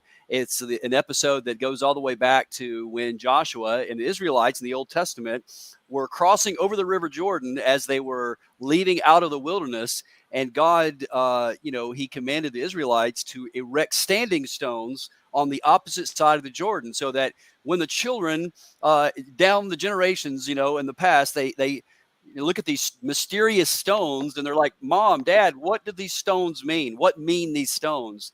Then God told Joshua, of course, and the Israelites, tell them what God has done. And so that's sort of I love that phrase, and I love the meaning of it and the implications of it. And there are a lot of connections, and it's really surfacey connections, but there are some really fascinating connections between the discipline of archaeology and poetry and mystery. So that's really kind of what my article is about.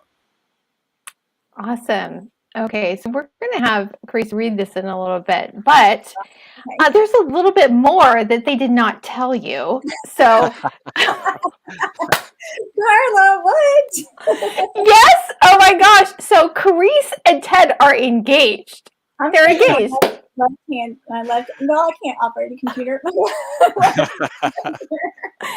I noticed Carice turned about 3 shades of red. I know. So here's the thing, an Unexpected Journal, we have to share this because An Unexpected Journal is part of this story. And so she was going out and getting some contributors for part of it, was getting some contributors for the journal, and also snagged a fiance. So I mean, I'd say it worked out pretty well. Yes, I can. Okay, so this is the thing. Like Ted is like we kind of like, so we have like this inner circle of contributors, and so with that means you are the last to be put on the metadata for Amazon. We'll call you at the last minute to submit. We'll ask you. We haven't asked you to edit yet, but you might be moving into that category.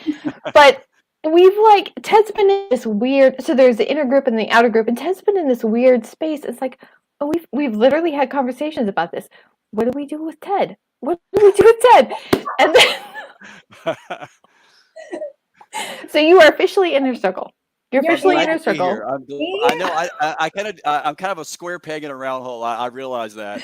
No, you fit in with us. We're just like looping you in. Or Crease did. She Yeah, looped you you're in. welcome. So, and I have to say this. So, Crease is like hashtag queen. It's just amazing. Best hashtags ever. And then they finally, this is the thing, this is like so aggravating. Now, I am like, if you don't want to tell me your story, that's fine.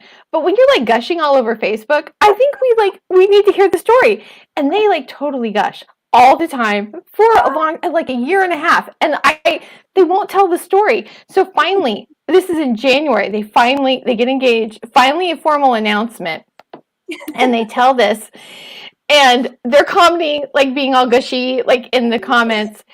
And not hashtags, they're emojis, like this whole string of emojis. And I'm looking at it, I'm thinking, I think I need a translation here because I'm not really understanding this. And I'm thinking, oh my gosh, it's hieroglyphics. That's what it is. Right. It's like 21st century. Yes, but I need a translation of some of these. Maybe you'll get a translation of some of them. It really Oh, all a secret started- message it all thing. started- Yeah. It started in Pompeii. I mean, the It's so city- true. the city that was destroyed by Mount Vesuvius, 2,000 years ago in southern Italy. She asked me to basically, do a class for her third grade class. And then that is when we started talking, and we realized we just really loved talking to each other, and we really totally connected on so many levels. And it was just, we could just be who we were with each other. And it was just sort of automatic. And so it was just a God thing, really. Yeah, it's definitely the Lord, Yeah. but Yeah. For sure. Yeah, I've told Absolutely. Crease, And Unexpected Journal, of course. yes, and you have to invite us. Yes. You have to invite us, or we're crashing. Seriously. I mean, Sounds come good. on, let's go. Okay, so we're going to Crease. I didn't ask you how you want to do this, but I'd like you to read your poem. So if you want, do you want to read for this, and I'll follow along, or do you want to? Yeah, that works Okay, hold on. awesomely. I think if it's okay with you, before I read it, can I explain a little bit about the form, so it's not Sure.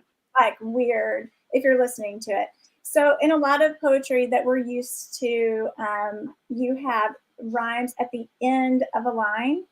So in this one, these are inline rhymes. So you'll see either slant rhymes or visual rhymes, or just phonetic rhymes inside the line, and they stand alone. So I'm also going to try desperately hard not to just butcher the Turkish words that I have in here. I practiced pronouncing them, but I can't make any guarantees. All right. I think it's Gizem Dal is how you say that, but it literally means mountain of mystery. Tigris Euphrates by heaven's flood gates, their banks overran, destroy send the plan. All gone save one man, temptation withstand. Vessel holding lands, promise kept commands, a stone altar and verdant vineyard land. Mountain mystery, Doggin Gizimi. Book 1, Agridagi. Cloaking water rise, a perfect disguise, cradle well-born maid of pitched wood and blade, righteousness rising, judgment devising. Tears of sorrow flow, flooding as they go, lights in the vault, thunderbolts default, unlocked heaven's by, covenant on high. Concealed by fountain, buried in mountain, two peaks rise like men, lesser greater than. One brought death and sin, other life within. Crushed by heel that breaks, redeems our mistakes. Utnapishtim's wife gives the plant for life. Seeking plunged headlong, Gilgamesh rights wrong. Answered Urartu, stays obscured from view. Old to become young, once the spring has sprung. Weeks become past hours, seeds of old reflower. Eden to return, sin and death to spurn. Serpent slithers steals, skin slips and reveals. Again forbidden, fruit secret hidden. That which man cannot, himself untie the knot. That's the end. Awesome. Thank you. So can you share a little bit of the story, like the meaning for you behind the poem?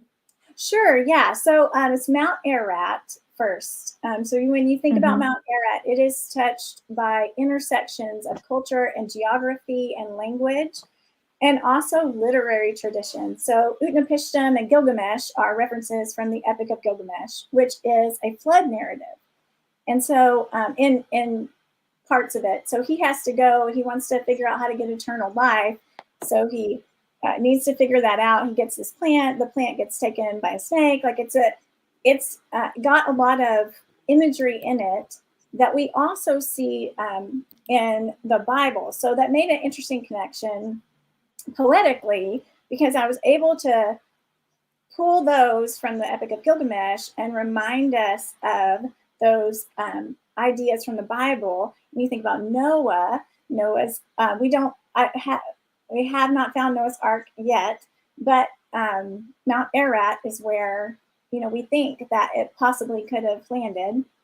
And so even so much so that the Persians, in a lot of ways refer to Mount Ararat as the cradle of civilization. And that's the ark itself symbolically is a cradle, because it holds that promise and covenant of God that there's still one man left and that there's still this promise of life coming. And I think it's really fascinating to think about all of these stories intersecting and all of these languages intersecting and all of these cultures intersecting in this one mountain. And so and it's a great mystery. In every one of those cultures, they talk about the mystery of the flood, and it's all of that is connected to eternal life and how to live your life and how to have a virtuous life. It's a big mystery that has hung over the world since the flood happened. And I think it's reflected in the idea of a mountain, because you don't know what's at the top of the mountain, and you have to climb that mountain, and you have to seek through that mountain. And so that in and of itself is a mystery. So that's kind of where it all came from and how it all came together. Awesome. And, when you read, here's the thing, I'll just be honest. I struggled a little bit with poetry, actually a lot with poetry. We had a little class. Annie Crawford did one for some of us in the journal, just we can be better editors and appreciate it more. But one of the things that stood out to me when I read your poem was, the water is it's a cleansing for new life. It's this, there's always this water that brings about the new life or the rebirth. So, Ted, did you give Carice any? Do you think some of your conversations about when you were, because you were recently in Turkey, so Yes. did that factor into? Absolutely, yeah. Yes. We have had extensive conversations about this, and I have been really blessed to be on an expedition to Turkey and to do research in that area. And I've actually been on Mount Ararat, and it is a fascinating area historically, regardless of what you believe about Noah's flood. There are Christians among Christians. There's actually variations as to which mountain it actually is. Some people hold that it's in Iran. Some people hold that it's another mountain in Turkey. And then there's debate over which one it was. But one of the things I actually have been doing a lot of research on is the oral traditions and the historical traditions associated with that mountain, and discovered that actually in ancient Iraq, ancient Samaria, there is the identification of a twin mountain that Gilgamesh goes to meet Utnapishtim, who is the Babylonian Noah. He's basically the Sumerian Noah. He survives the flood. And what's interesting about that, Carice and I have talked about this, is that when Utnapishtim goes when Gilgamesh goes to Utnapishtim, the reason why he goes is because it dawns on him after the death of Enkidu that death is final, and he wants to search for the meaning of life. So he's the mystery of death. And he's literally going to the mountain to talk to this man that apparently had lived forever, and the gods favored, Utnapishtim. Mm-hmm. And so Carice brilliantly wove this into her poem. And I've got a lot of friends in Turkey, and we filtered some of the language and asked them, and they translated the words correctly. And I love the title of it because it is a mountain of mystery, and I think it's an amazing poem, and I'm just so excited that she wrote it. And I was blown away when she told me what she was going to do the subject, and I thought, oh, that's incredible. I can't wait to read it.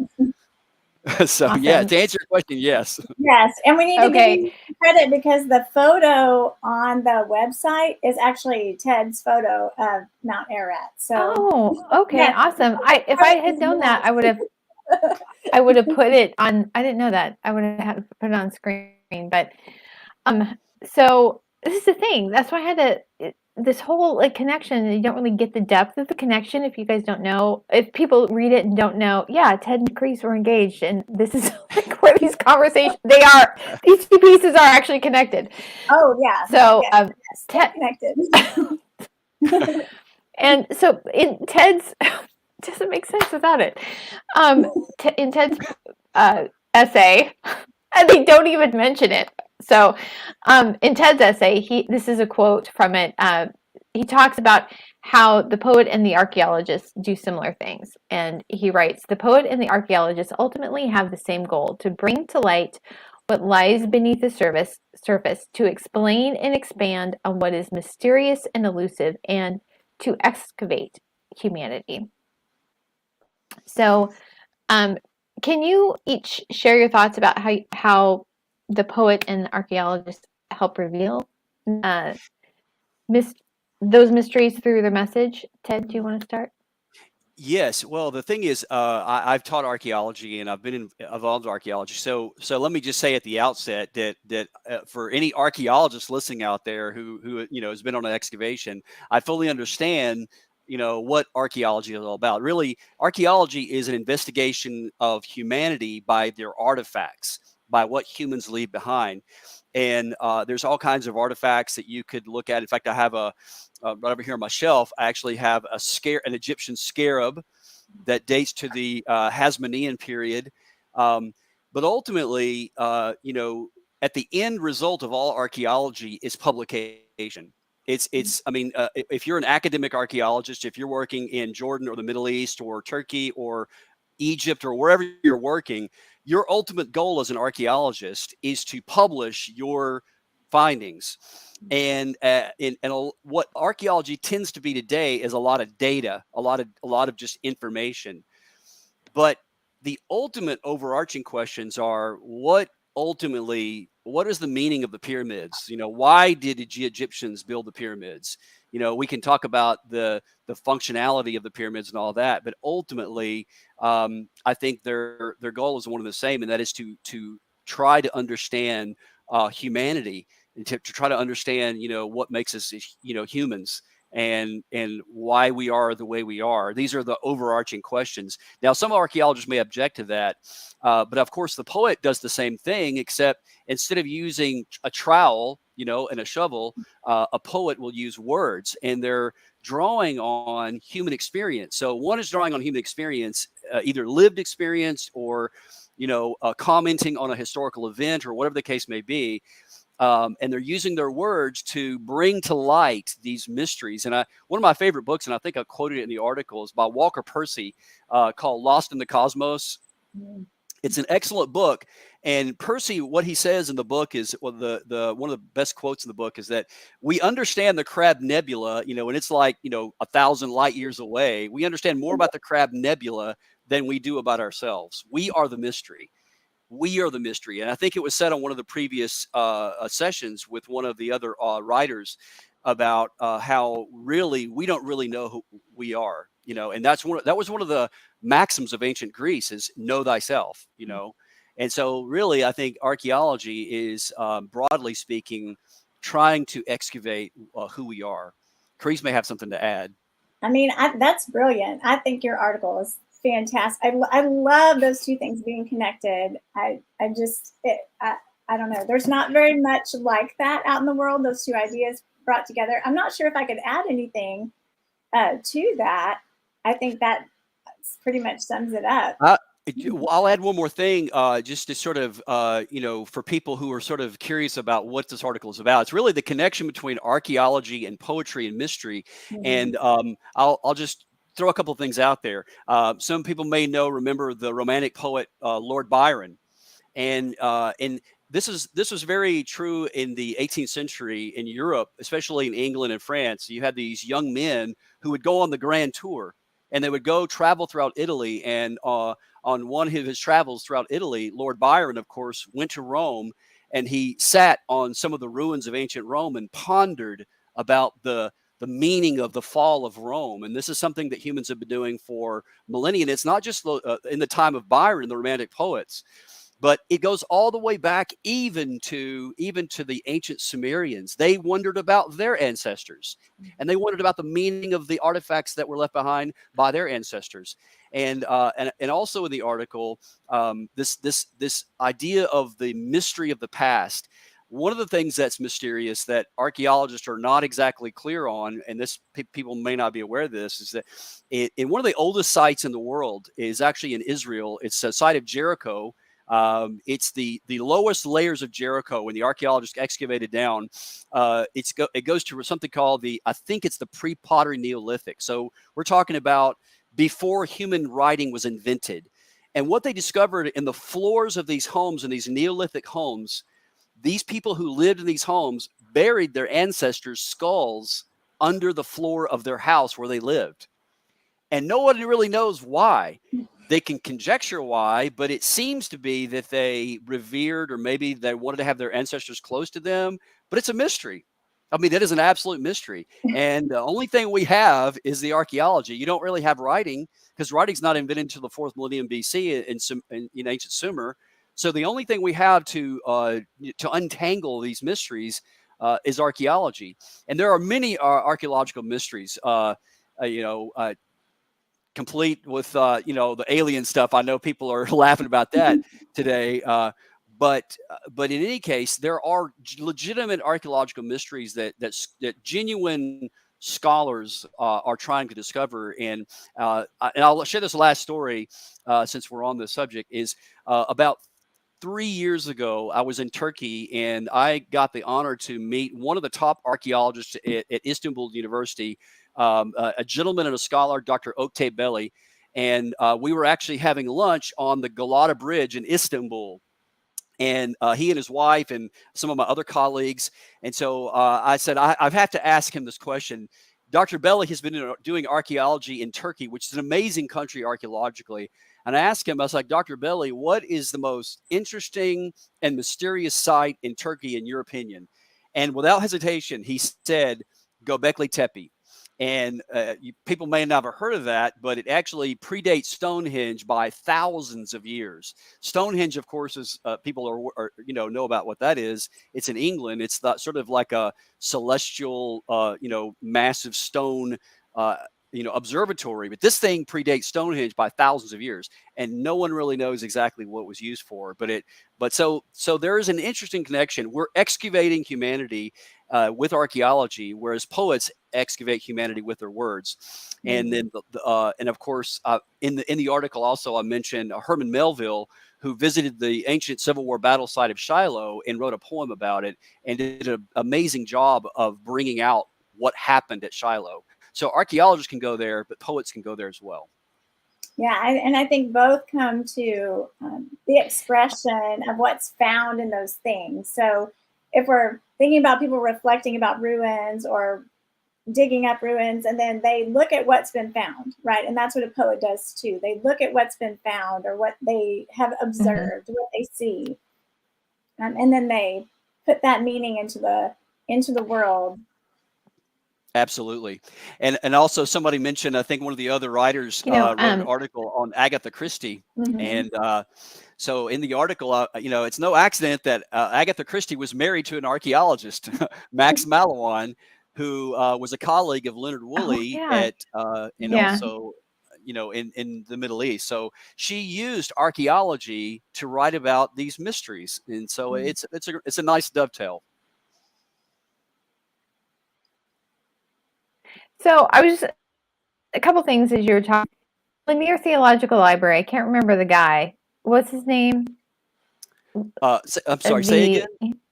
He's done. They've done this whole work that has a linear theory whole research project on Jerry, right? Hey, Carla, it's kind of cutting Am out.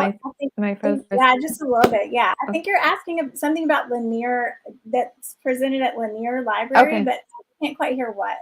Yeah, he does. He has a whole.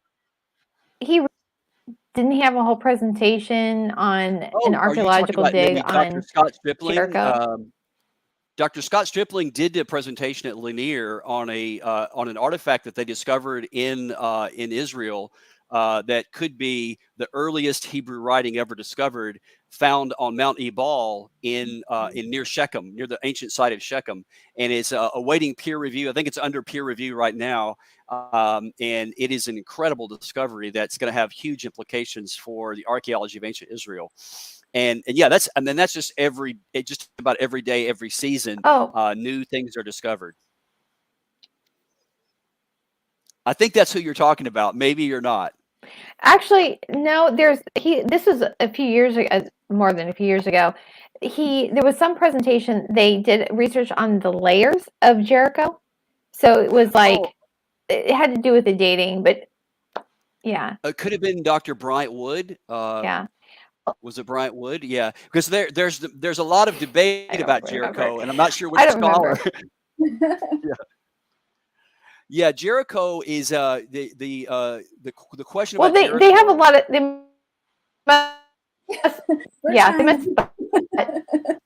we're coming to the end of our session, so why don't you guys just am I like totally breaking up? Yeah, it's good. If we're at the end, why don't you tell us where we can find? You can find me at an Unexpected Journal. I'm easy to find. Ted, why don't you tell us about where we can find you? Yes, I am. You can find Epic Archaeology on Facebook. We're also on YouTube and on Twitter and on Instagram. And our website is currently undergoing rebuilding right now. So we're going to be relaunching that pretty soon. But epicarchaeology.org is where you can find me. But right now, you're not going to find it because we're rebuilding it. But you can find us on Facebook. So yeah, if you send me a message, if you have any questions on Facebook, I'll be glad to try to answer. And Epic Archaeology has all kinds of amazing resources for teachers and students and Sunday school teachers. So you should check it out. Thank you for having me on, Carla. Okay, well, thank you. Well, thank you for your submissions. And we are going to be going into another segment on mystery and meaning. So we will see you on the other side.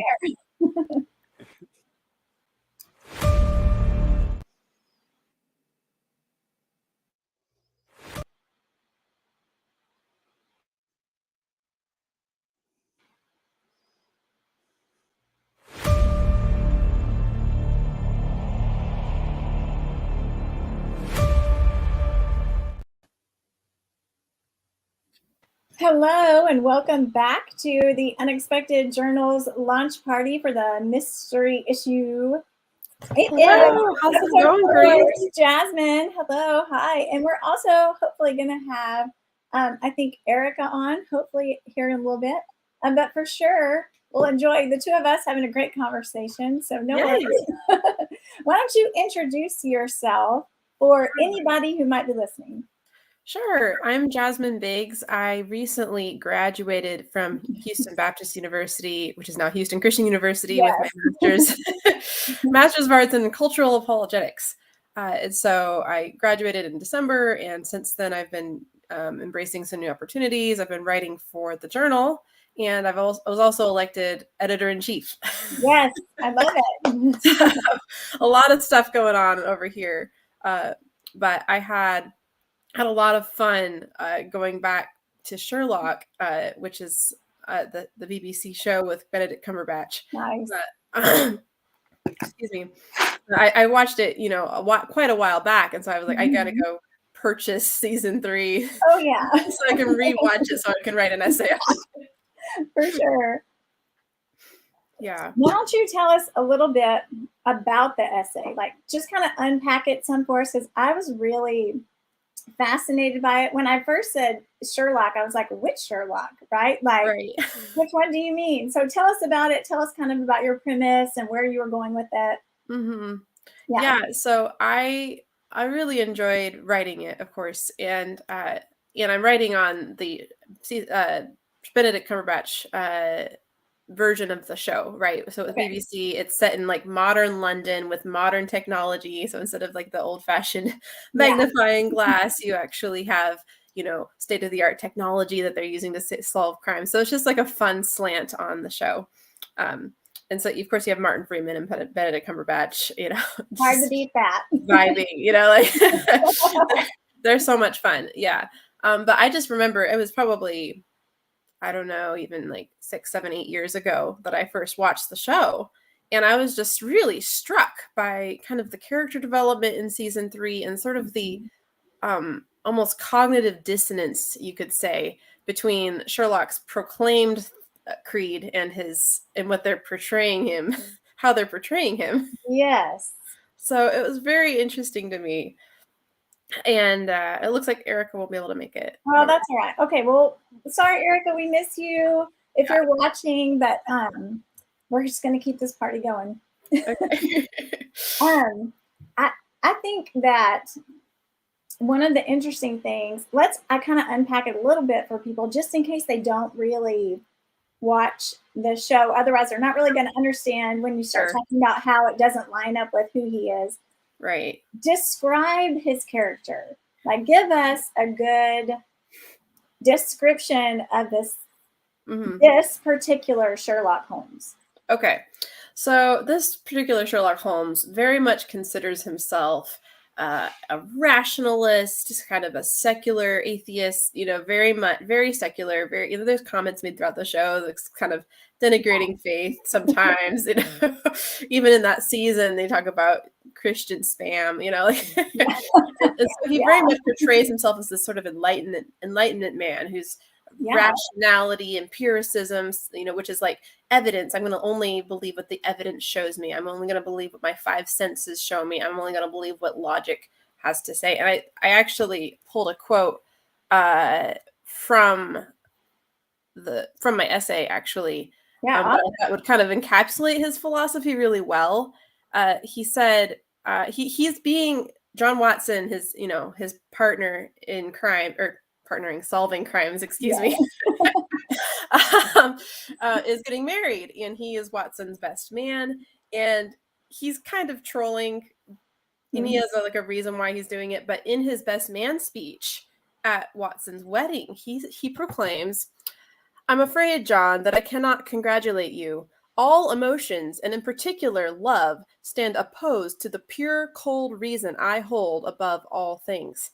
A wedding is, in my considered opinion, nothing short of all that is false and specious and irrational and sentimental in this ailing and morally compromised world.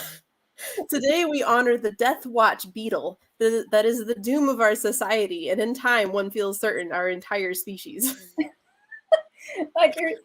And we laugh because it's so incompatible with what a wedding best man speech is supposed to be, right? Right.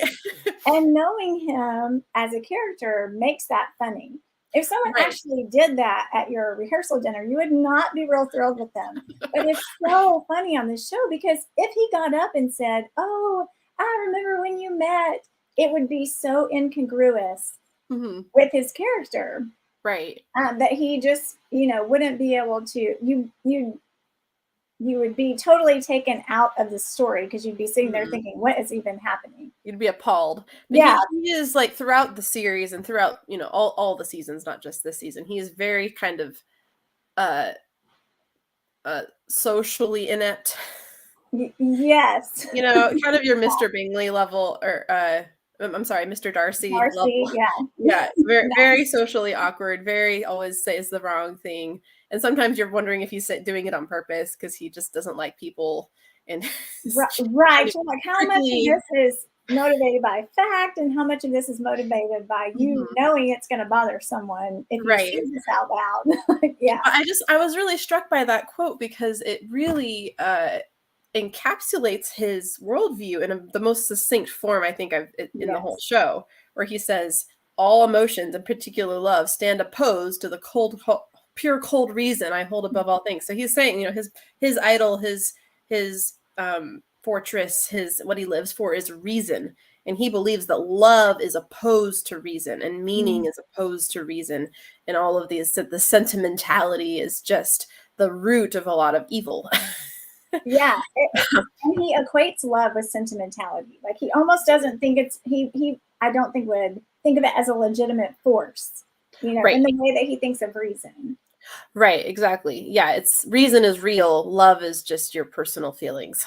And then, yeah, that's just like, what is it, hormones or pheromones or something. Right, exactly. I can explain that in my science lab, so obviously there's not really any value except that in it. And one of the questions we wanted to talk about in that, so this is like a perfect segue to this question, is in your essay, you do talk about like the limits of reason. And sometimes reason betrays us, right? And how do you see this in Sherlock or in life or both?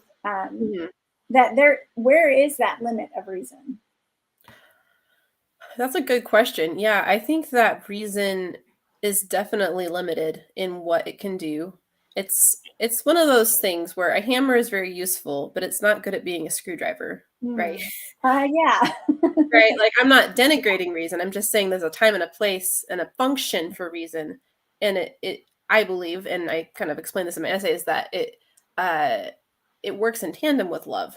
And ultimately, what was really intriguing to me about the show is that, like, Sherlock holds a very, like, internally consistent view with, like, sort of basic secular atheism, right? Yeah. But the show portrays him in a way where they show that he's not able to solve crimes until he realizes how it's meaningful to him.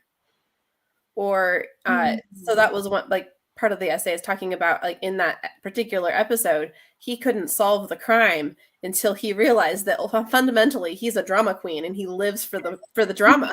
Yeah.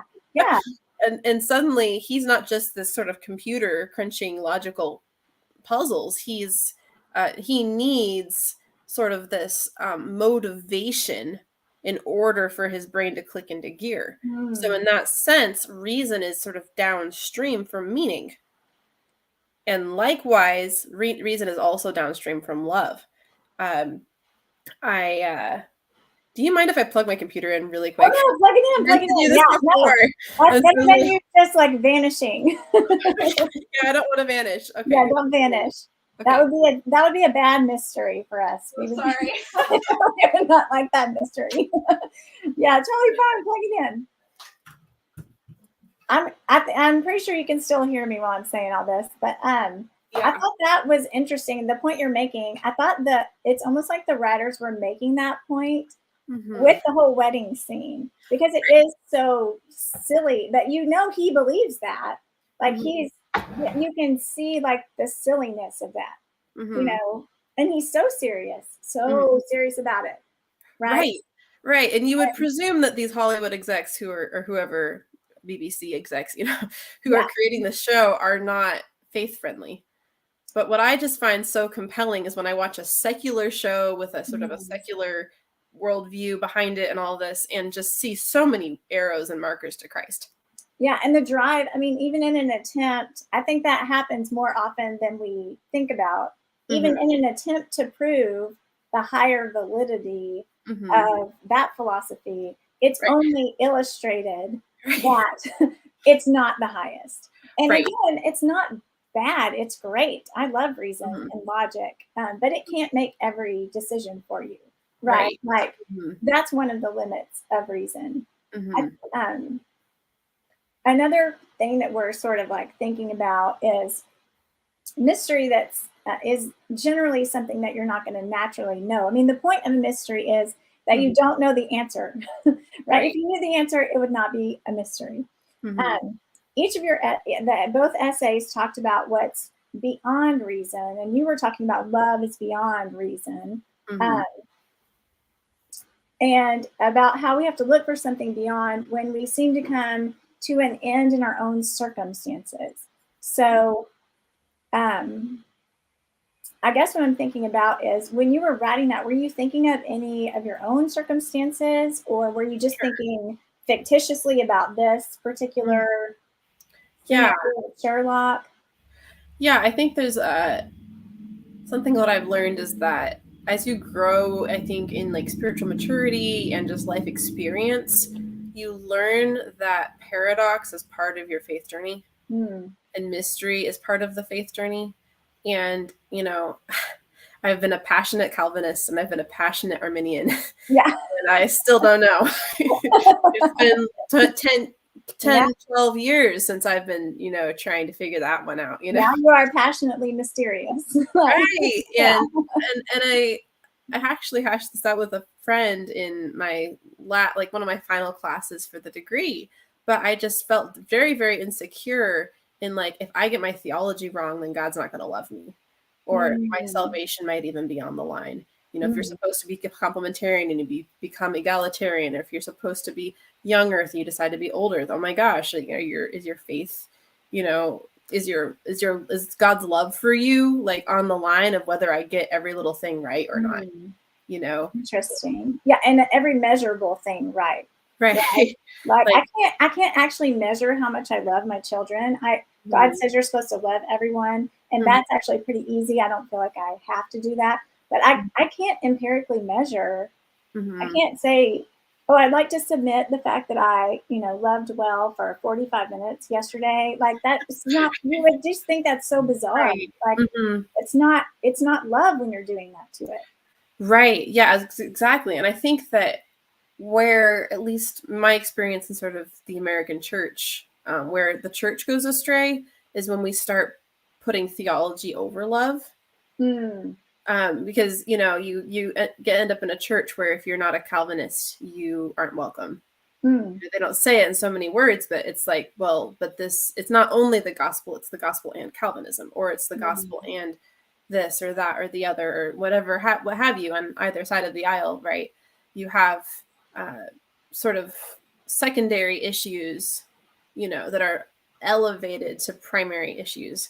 And so that can suddenly make you feel like you're saved by intellectual works. And that's what my friend Grant Broadhurst, he's a wonderful thinker and philosopher, pointed out to me, is like, you're not saved by intellectual works any more than you're saved by moral works.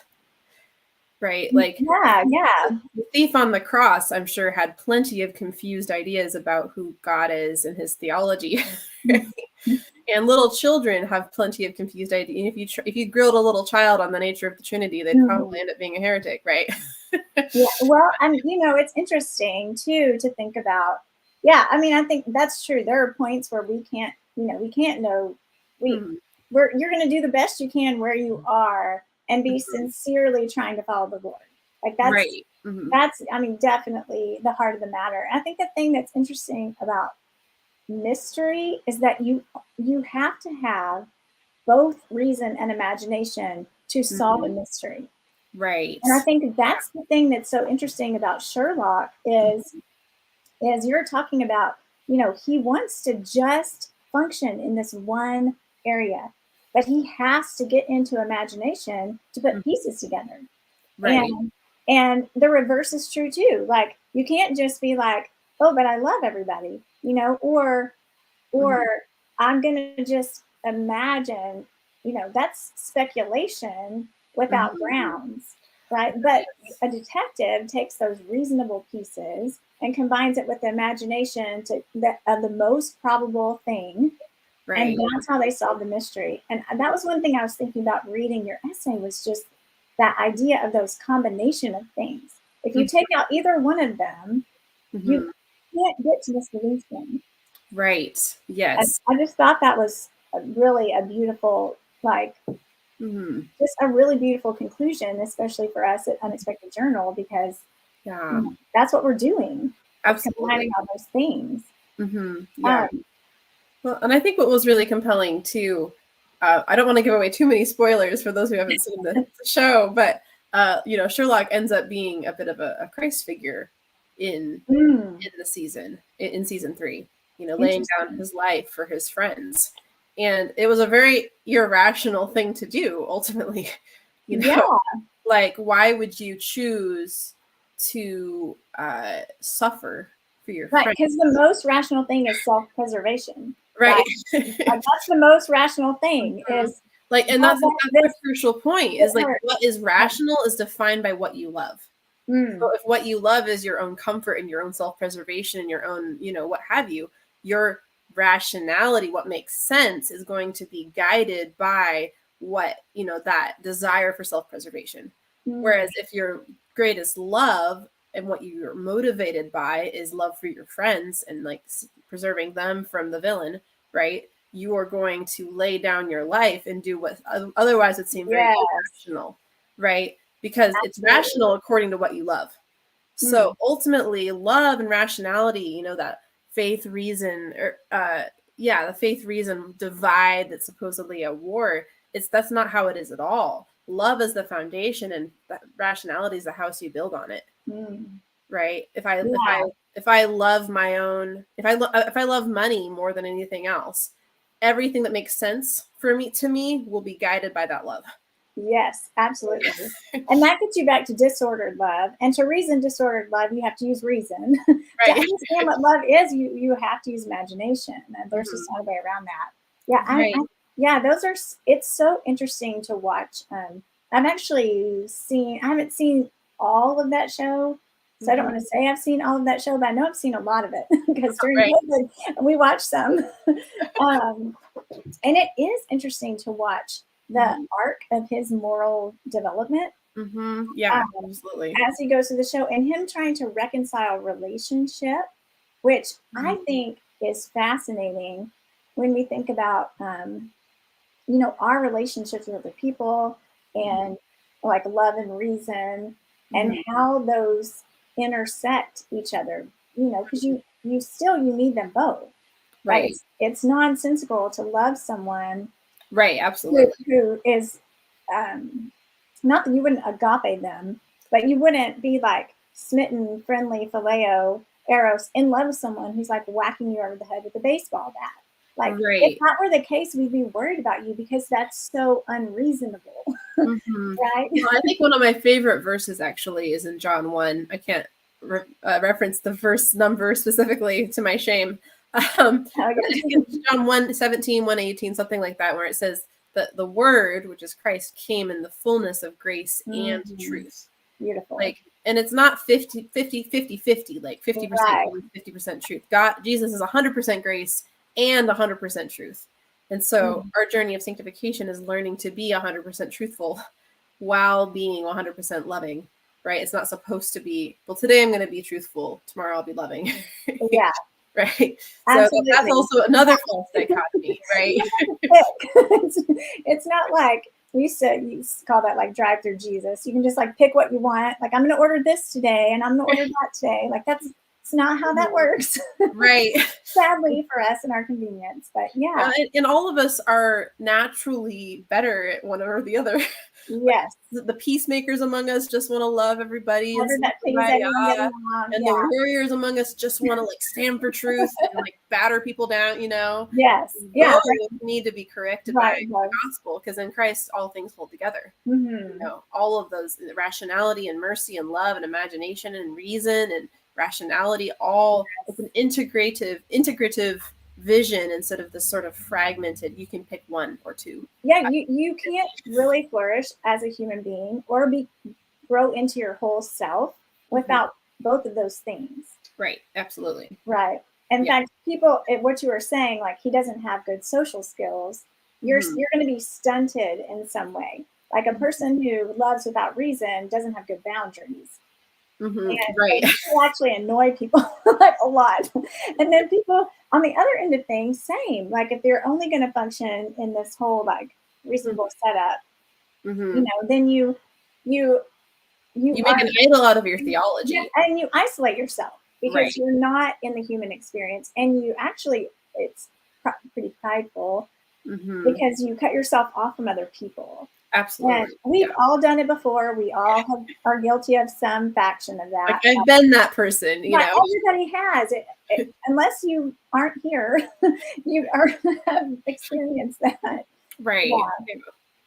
Yeah. So- So I think thinking through all of those things and realizing that like love is more foundational than rationality in First Corinthians 13. If I have all wisdom and all knowledge, but have not love, I am just a resounding gong and a clanging cymbal, you know? And so recognizing that and leaning into that has given me a lot more like security in my salvation, actually.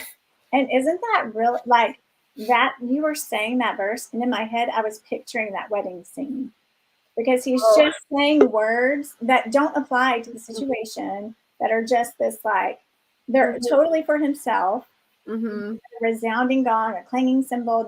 They're all anybody's going to say is like, "Oh, that was weird," And rude and just awful. like not meaningful. And obviously, he's like your slightly off cousin or something. But like, it is the resounding gong or clanging cymbal because it's just these self puffed up words about how what I don't think what you're doing is important. Like there's no humanity in it. It just, and yeah, I think that is when you were reading that or quoting that, and I was thinking the wedding scene like right in my head. I was like, I'm sure that's what everyone's thinking. Right. You're just making noise. Like Right. sit down.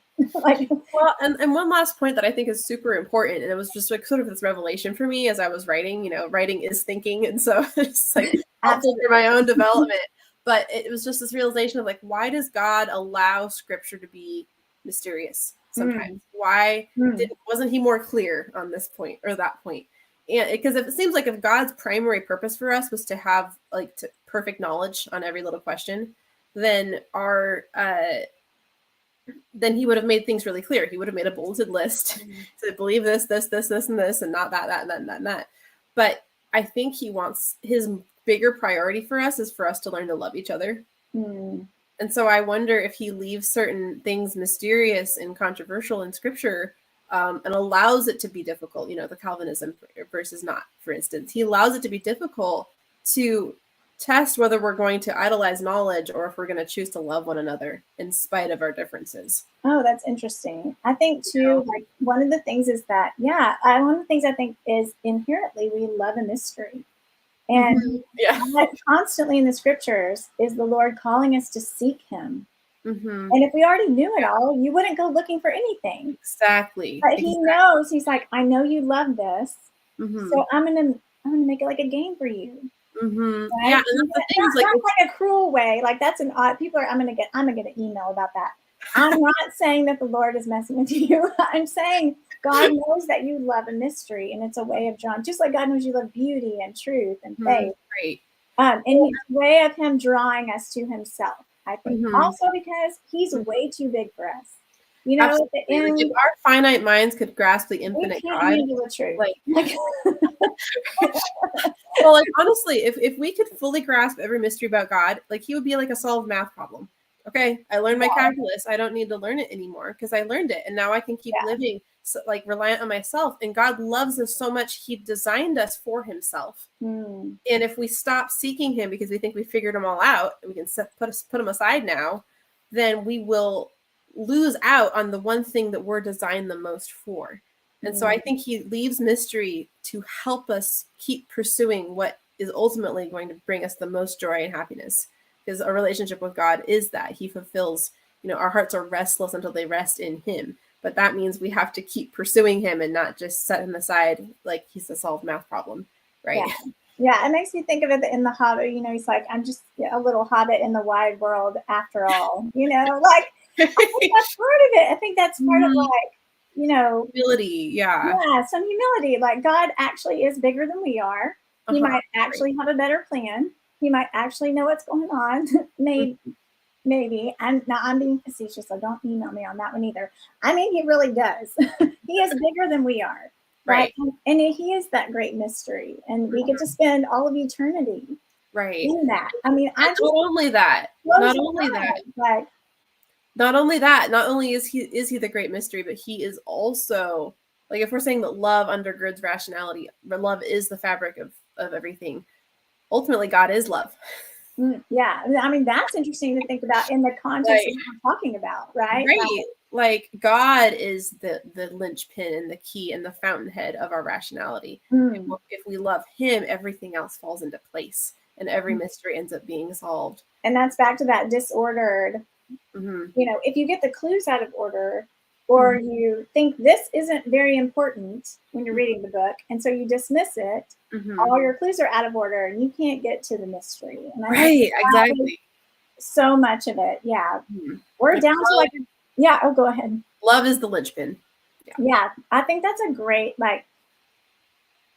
that's a great way to just overgird your whole essays. Yeah. You know, coming back to that idea of, you know, love as that overarching theme. Yeah, fantastic. We are down to like, I think, a couple minutes. Yeah. Do you want to tell us? Last time we ran right up to the edge and then over. So do you want to tell us where we can find you and what all you're up to these days? Okay, so aside from being editor at the Journal, I'm also a blue stocking in residence for the Society for Women of Letters. I was hoping you were going to say that. Yes. Oh my goodness, I love it so much. Let's do a quick plug for that. Society for Women of Letters. Oh my goodness, they are such a beautiful organization. Their purpose and goal and mission is to equip women in the pursuit of an intellectual life, whether you're a scholar or you're a lay person, but you just have that desire for the life of the mind. And we have actually a symposium coming up in a couple of months at the Billy Graham Center in Asheville, North Carolina. I went last year. It was just absolutely so refreshing to be with other women that can like help you grow intellectually, you know, as iron sharpens iron, and just have that fellowship in that community. And we have like monthly like Zoom calls where we'll interview authors, and it's just really, really fun. So I'm really excited to be involved with them, kind of helping out with some different things. And also my personal Substack, which I've written very little for because I've been working on these other things. Yeah. it's there if you want to find me, is pilgrimscampfire.substack.com. All right, awesome. And I think we're running that across on a little ticker tape at the bottom. Okay, so if you're trying to type that really fast, then it's on there, and you can come back to the recording or something. I don't know. You can watch this. Somehow you can get the opportunity. This was really lovely. And you can type it in. Yeah. Well, it's been so fun chatting with you. So much fun. I was like, oh, we get our own private little like. Yeah, I miss Erica. But we'll have to see Erica. you next time. We hope we see you next time. We hope everything is great. Guys, this has been really awesome, and have really just loved talking about mystery with you.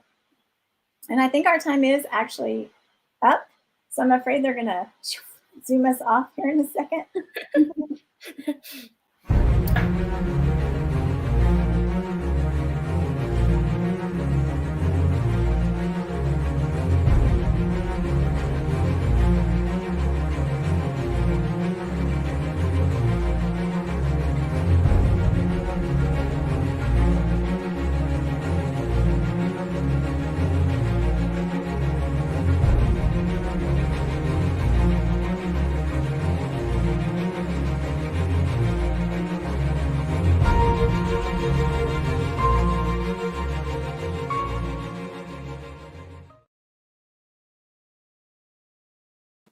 Hi, everyone. Welcome back. And I'm Carla here with Carice, and this is our second intermission for our live stream launch party for the mystery issue of An Unexpected Journal. So what we do every time is we give away books, and this is going to be our second drawing for a single issue of the mystery issue of An Unexpected Journal. All you have to do is enter #mystery in the chat. So either the comments on, or like on Facebook, or in the live chat like on YouTube. So we have several other people who have entered into the giveaway. So we're going to have an actual drawing this time. So this will be exciting. So it's a mystery who's going to win Yeah. this time. So yay! Yeah, it won't be a foregone conclusion. That's right. So, Carice, Yes, ma'am. we have like we've covered a few things already. Yeah. I think we've covered all of our slides, but and we can go back over some of the things like donating again. But I was just thinking as we were talking, this has been 5 years already. We're starting on Yeah. issue number volume number. This is the first issue in volume number 6, and we'll talk about this a little more. But we're kind of entering into a new season with the journal. But what has been your favorite memory? We didn't talk about this beforehand, so I'm just Oh gosh, throwing out. that's really hard. My number one favorite memory is probably just the start of the whole thing, because essentially it really started with a conversation between me and Zach, which was a funny one, and then we went and threw it out to kind of everybody else, and then the fact that everybody else was like, yes, let's do it, and I was like, oh yes, because you always have a moment when you're thinking, am I the only person who thinks this is a good idea? Like, is everyone else going to be like, Yeah. But that moment when everybody was like the first little merry band of Unexpected Journal people all together, and it just had the feeling,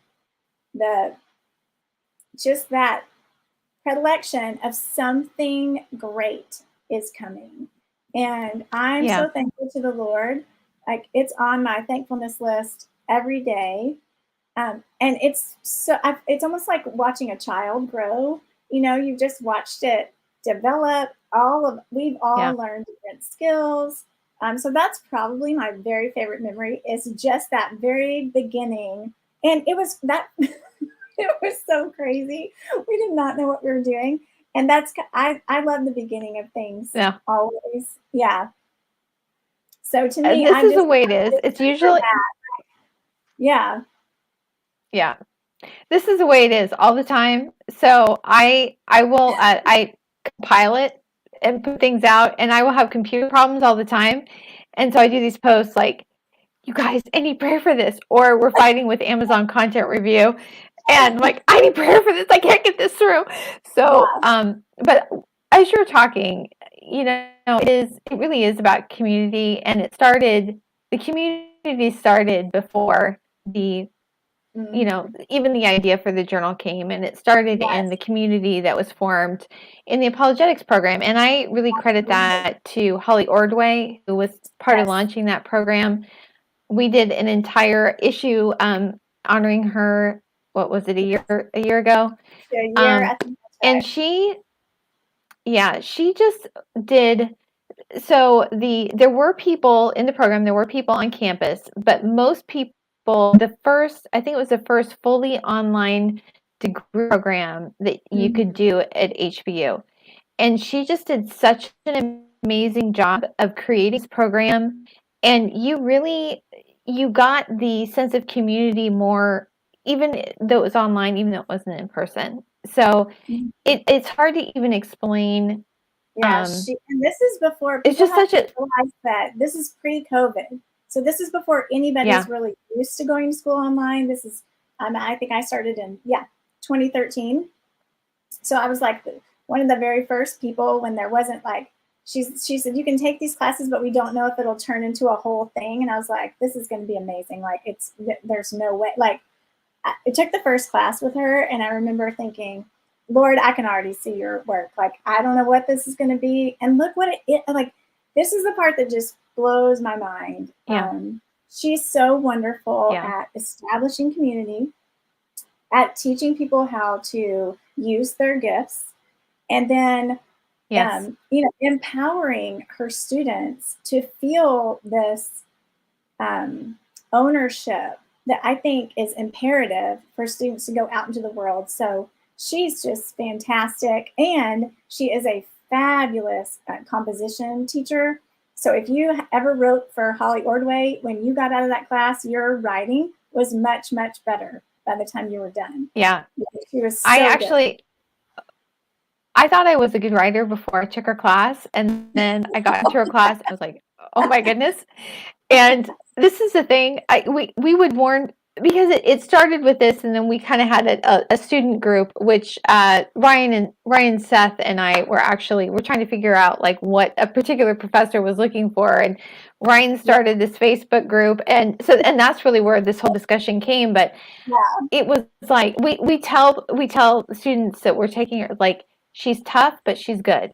Like, you're gonna go in, she's gonna like break it all down. You're gonna be like sitting there in shock because you thought you knew how to write, and then just go through it, follow the instructions. But the thing about it is like, when she tells you it's good, you know it's good, because if it's not, she'll tell you. So Right. But she also didn't leave you without instruction. Like, there are some people who would tell you, oh, that's No. bad, and that's all they tell you. But she would say, you can do this and do this and do this and work. yeah, she so gave that you would a learn bridge. how to make it bridge really at it. good. Yeah, I can see people chiming in on the chat comments who have had her, and they also agree. Yeah, and Yeah. she's just absolutely wonderful. And then there's also, the work of Dr. Michael Ward, who we feature in Planet Narnia, and he was also part of our HBU experience. And I think those two people together for, cultural and imaginative apologetics, just phenomenal. I'm It so really set the thankful. tone. So Yeah, I mean, thankful. yeah. Yeah. So, and this is not sponsored. We've No, yeah, but listen, Holly, we're not getting paid for this. I'm not getting paid. no, we're not. Didn't even share our stuff on social media. Jeff, but Yeah. Holly Ordway is actually teaching. Holly Ordway is actually teaching a class. Is it this summer? I The think it's creative writing class. writing. And y'all need to take that because Yeah. it's really, really Yeah. good.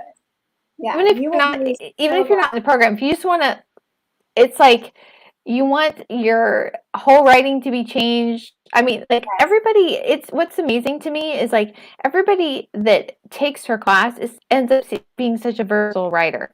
Like, they can write essays, they write fiction, they write poetry. I'm thinking, very, yeah, You're she's so amazing. versatile So and writing in these different genres. And because you have to take them apart to put them together, then you also then understand that genre a whole lot better. So if you're looking at somebody else's yeah, actually, work, yeah. Yeah. Charlotte, who entered the giveaway, go Charlotte. her We book, see you. yeah, her book, What Kind of Love Is This? Is more that actually started in the class with Holly Ordway. So it's just amazing what a good teacher can do. Yeah, Mhm. Charlotte says it's where she started writing sonnets, and she, her book, What Kind of Love Is This? She tells the story of her childhood trauma, which is it's an intense read, but she uses the sonnets to kind of break it up and give the reader a little bit of a break and so yeah. And there are things and that it's just you can only say in one genre or another. So if you want to be able to express things in different ways, it's really imperative to spend some time writing in other genres. Jasmine says she revolutionized my writing abilities. Absolutely. Yeah, Jasmine is an amazing writer. Go read her. Her blog on the. We need to send this little Pilgrims conversation to Holly so that she can see how much we love her and how awesome we think she is. Yeah. Well, we did do. I think she knows that we did do a whole issue for her. I know, but I'm just going to tell her again. She's still amazing. So this is what I'm going to have to share some stuff with her because Carice. Okay, I have to tell you the story. So Carice, I don't think I've ever told you this. I was going to say, when we first started, no, you don't know this. The first year of the journal, 2018, we were just trying to figure things out. What do we do?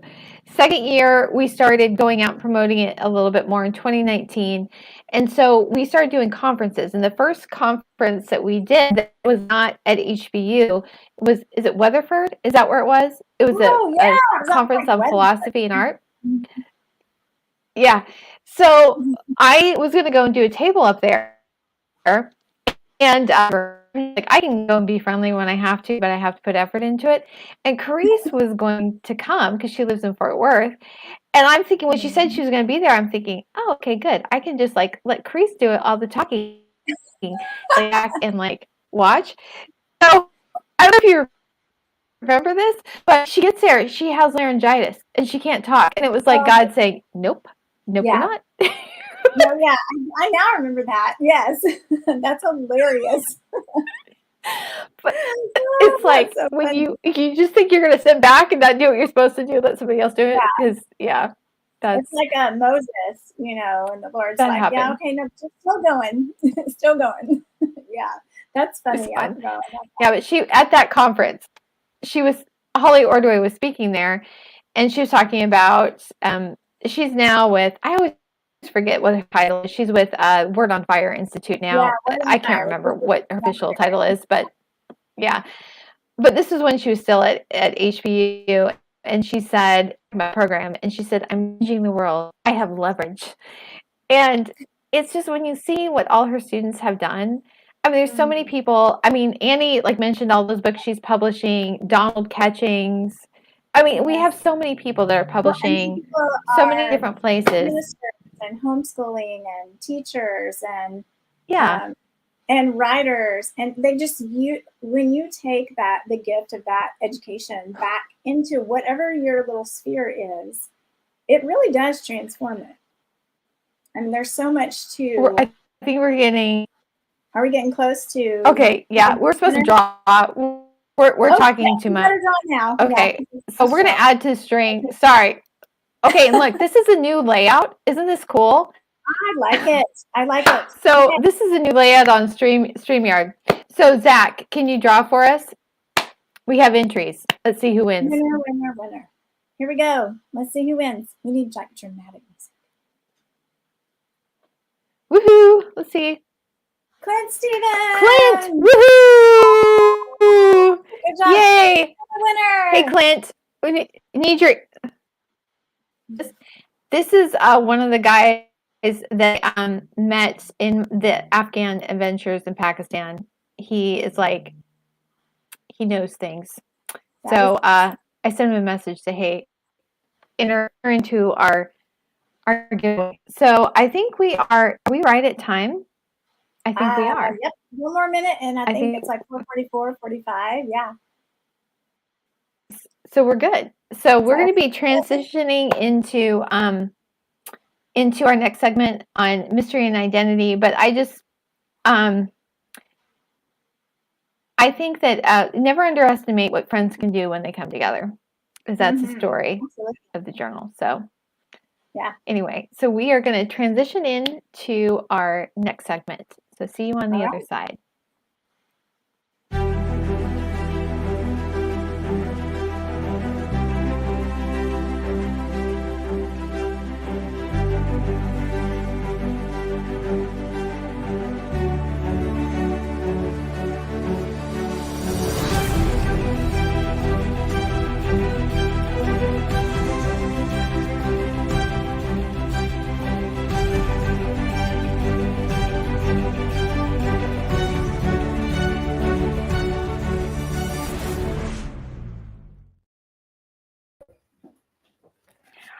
Hi everyone, thanks for joining me on An Unexpected Journal, and I'm here with Seth Myers, who is our regular contributor as well as one of our founding board members, and we are going to talk today about his two essays, and the title of this segment is The Mystery of Identity. And so, Seth, can you talk a little bit about yourself and a little bit about what the pieces that you wrote are about? Sure. I always liked Sherlock Holmes, and I never had the audacity to force myself to read too much of them until they came up with this issue idea. So, yeah, I'm actually from the headquarters of Zach Schmoll in Bar, Vermont right now. I got to visit him. And Zach and I have similar backgrounds in that we weren't professional philosophers or apologists to begin with, but we both did a master's at HBU in cultural apologetics. And then Zach's finished his advanced degree at Faulkner, and I'm still supposed to be working on it. So what else is relevant to our discussion? I can't remember. But my kids really like this multiverse movie, and I wanted to, Sherlock Holmes is kind of like our premier figure for this issue. So I found there was actually a book put together by a couple HBU people on the philosophy of Sherlock Holmes. So by Phil Talon and David Baggett. So I kind of reviewed a lot of that material in my Sherlock Holmes article. And so between that and what was the movie called? Everything, Everywhere, All at Once, which was pretty popular. And so I try to tie that into some of our themes of reasoning and mystery and what meaning we can get out of it. So, Carla's the more. I really yeah,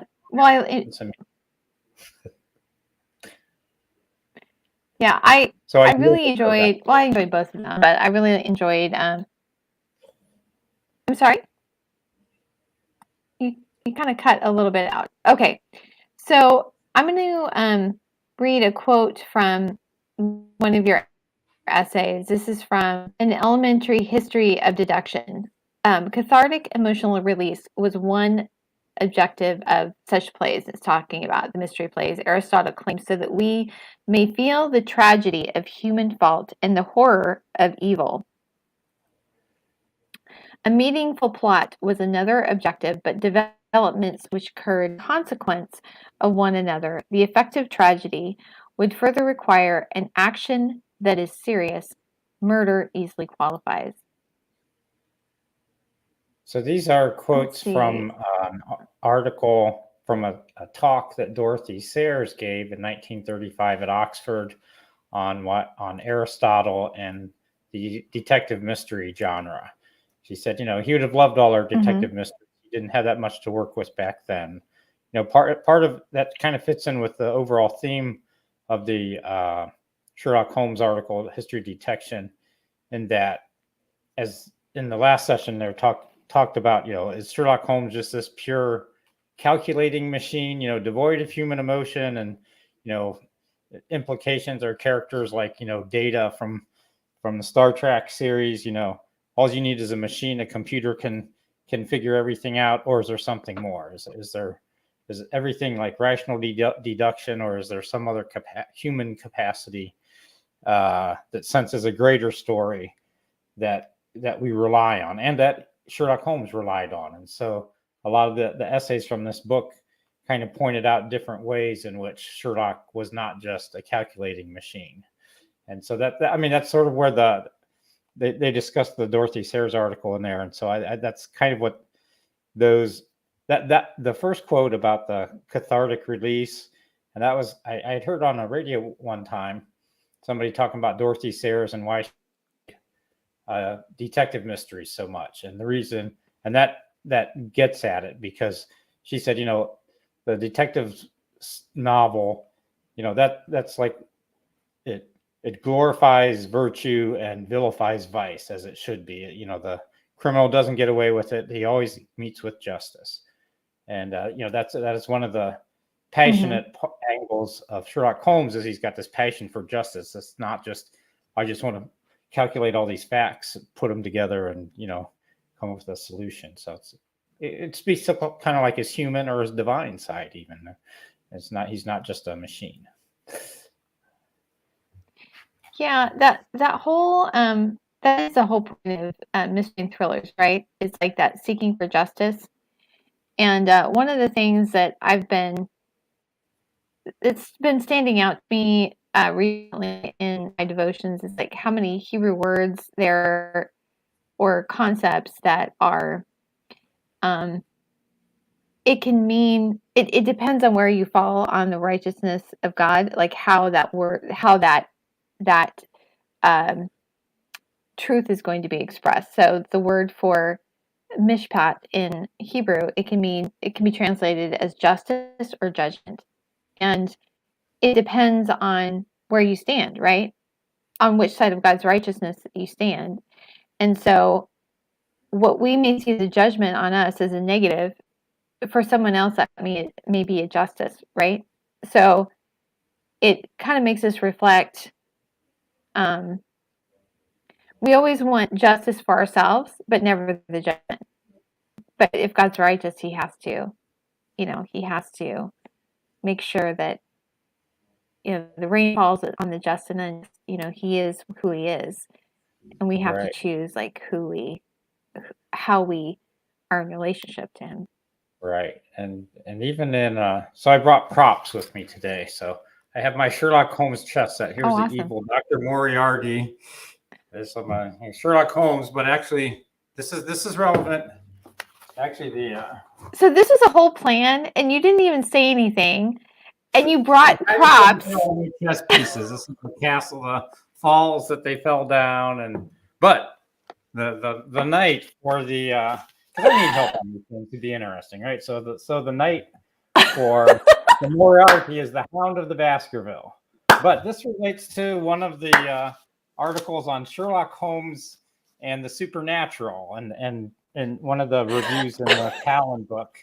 So the story of the Baskerville dog is that he's like this ghastly, otherworldly creature, and discussing it, Sherlock Holmes says, if he's really something from another world, all our laws of reason aren't going to be able to deal with it.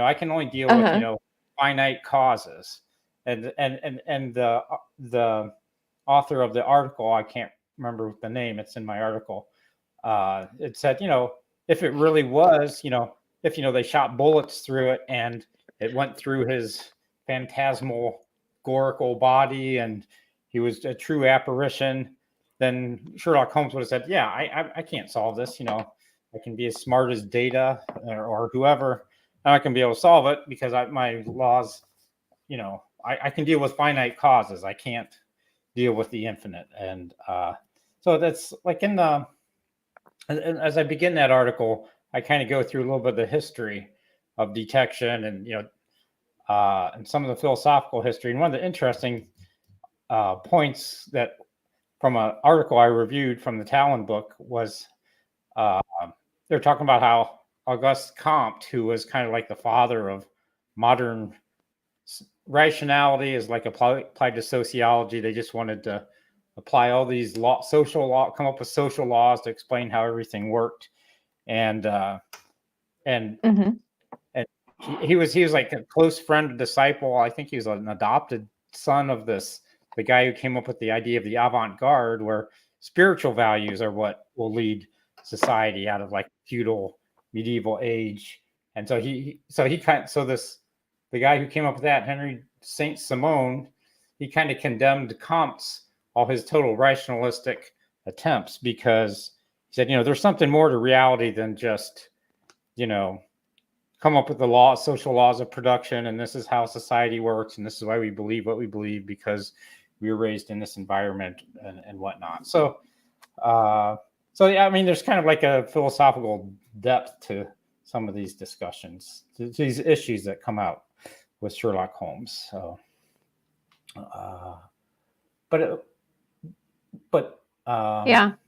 Yeah. Oops, sorry. So you talk about in some of that, and you touched a little bit now, like how the help us develop our imagination, and discover like who we are and why we're here, and also why things are. It kind of trains. It not only trains our imagination, increases our capacity for imagination, but trains our brain to kind of reason through it too, don't you think?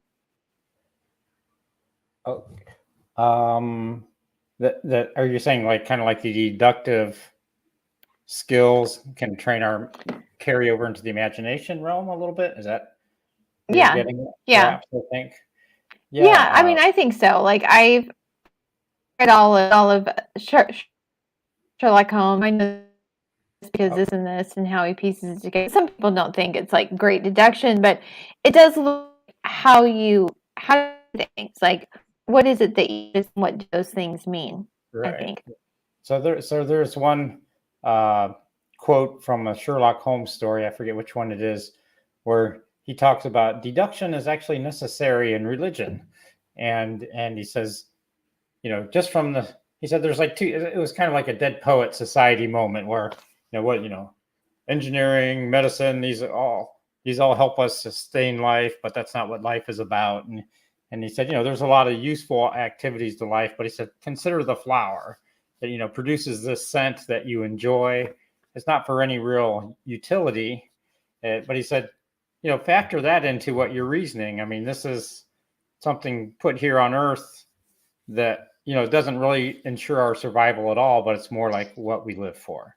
I mean, you could go kind of like the pure hedonist avenue or something, but he said, just from a simple experience like that, apply your sense of reason, and you're like, well, there's something bigger than me out there, that some sort of sense of meaning that isn't just about, eating food, procreating, working, and dying, So one of the interesting ties, the first one of those quotes was from Aristotle, and I might have forgot how that tied in, but oh yes, there was somebody I think we had to read in our HBU program. There was this Joseph Piper, this German philosopher, Catholic philosopher, and he was writing after World War II. And he said, what went wrong? We were, Germany, home of Luther, pietism, and we had this great religious background, and we, foisted this awful thing on humanity in World War II and with Nazism.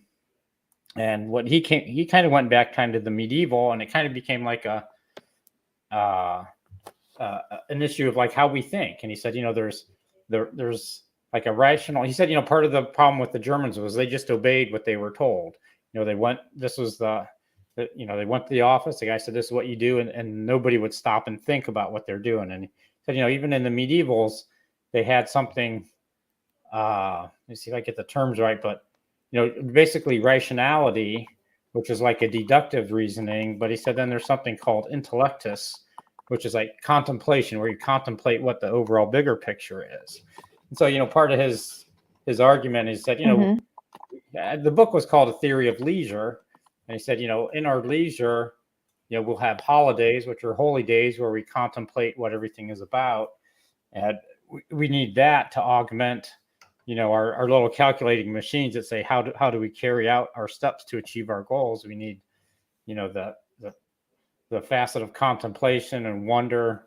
And he called the medieval term was intellectus versus ratio, or like the basis for ratiocination or rationality. We need to complement that with this, greater intellectual sense about, what is the big picture. So I mean, that was an interesting. It's kind of similar to like all these angles of Sherlock Holmes that these different authors have pulled out. He was passionate. They said, part of he's always kind of making fun of the local bungling constables, right? And so there's like and Sir Gregory, I think, was the name, and he said, if only he was got a good mind, but if he had a better imagination, he could really be a great detective.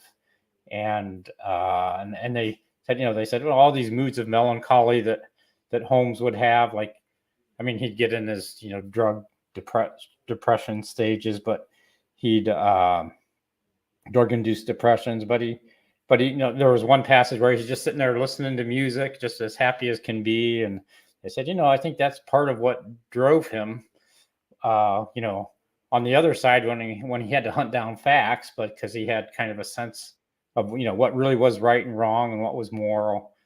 And then he went to it, rolled up his sleeves and did his work using his deductive abilities.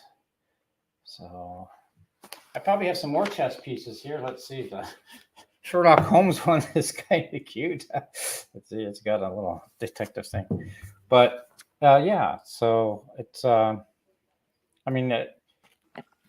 way, it really kind of parallels like the Star Trek thing where, I mean, what was originally, it was Spock and Captain Kirk, and what Bones would say, you're not human, Spock, and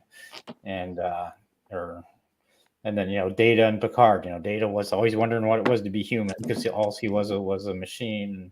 And so you kind of see a lot of this in the Sherlock Holmes. You just think he's this total calculating machine, but as you dig into some of the statements that the author makes, Conan Doyle, you guys discussed it in the last session too. Like he was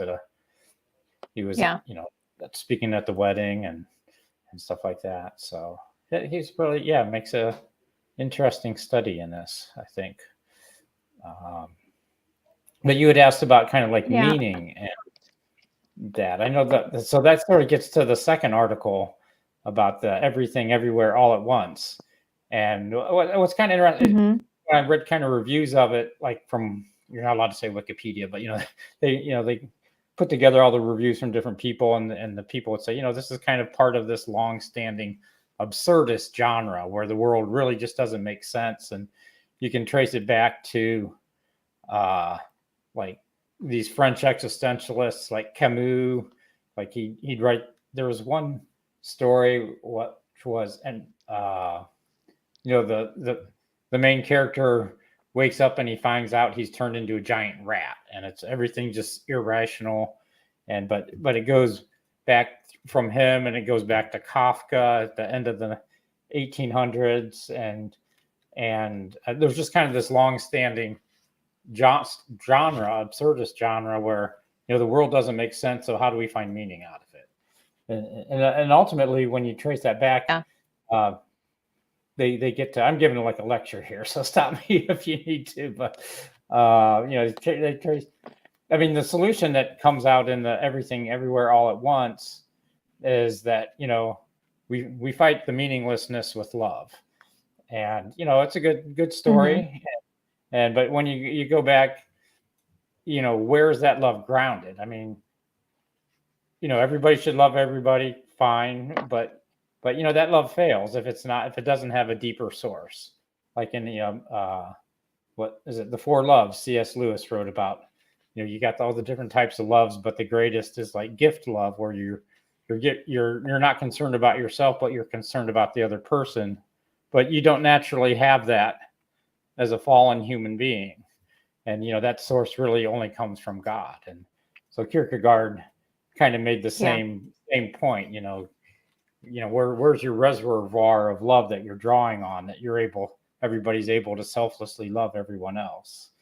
And so they, and that's really, yeah. Oh, I was just going to say, and that's really what, it's not just about where the source is, but you have to be able to draw on the source, right? So you can say God is love. God always has been love, but it doesn't matter if that love is not in us, right? So that is that's the answer of the cross, that because Jesus, because he gave us the ability we can choose to be free of these things that have bound us, that we can have that Holy Spirit in us that is that love. Because other than that, if even our expression of love can be off and distorted, if we don't, not only grounded, but we have it in us, and the right.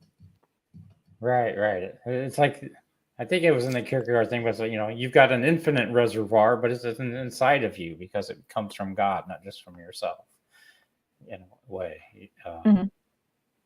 Yeah. So, but the whole, it's very popular. I kind of wanted to do a review of it because my kids all love it, and some of them said, this movie so gets me, and it's, it does get into some sexuality issues, and I discussed that some in it, but not much time for it right now. But it's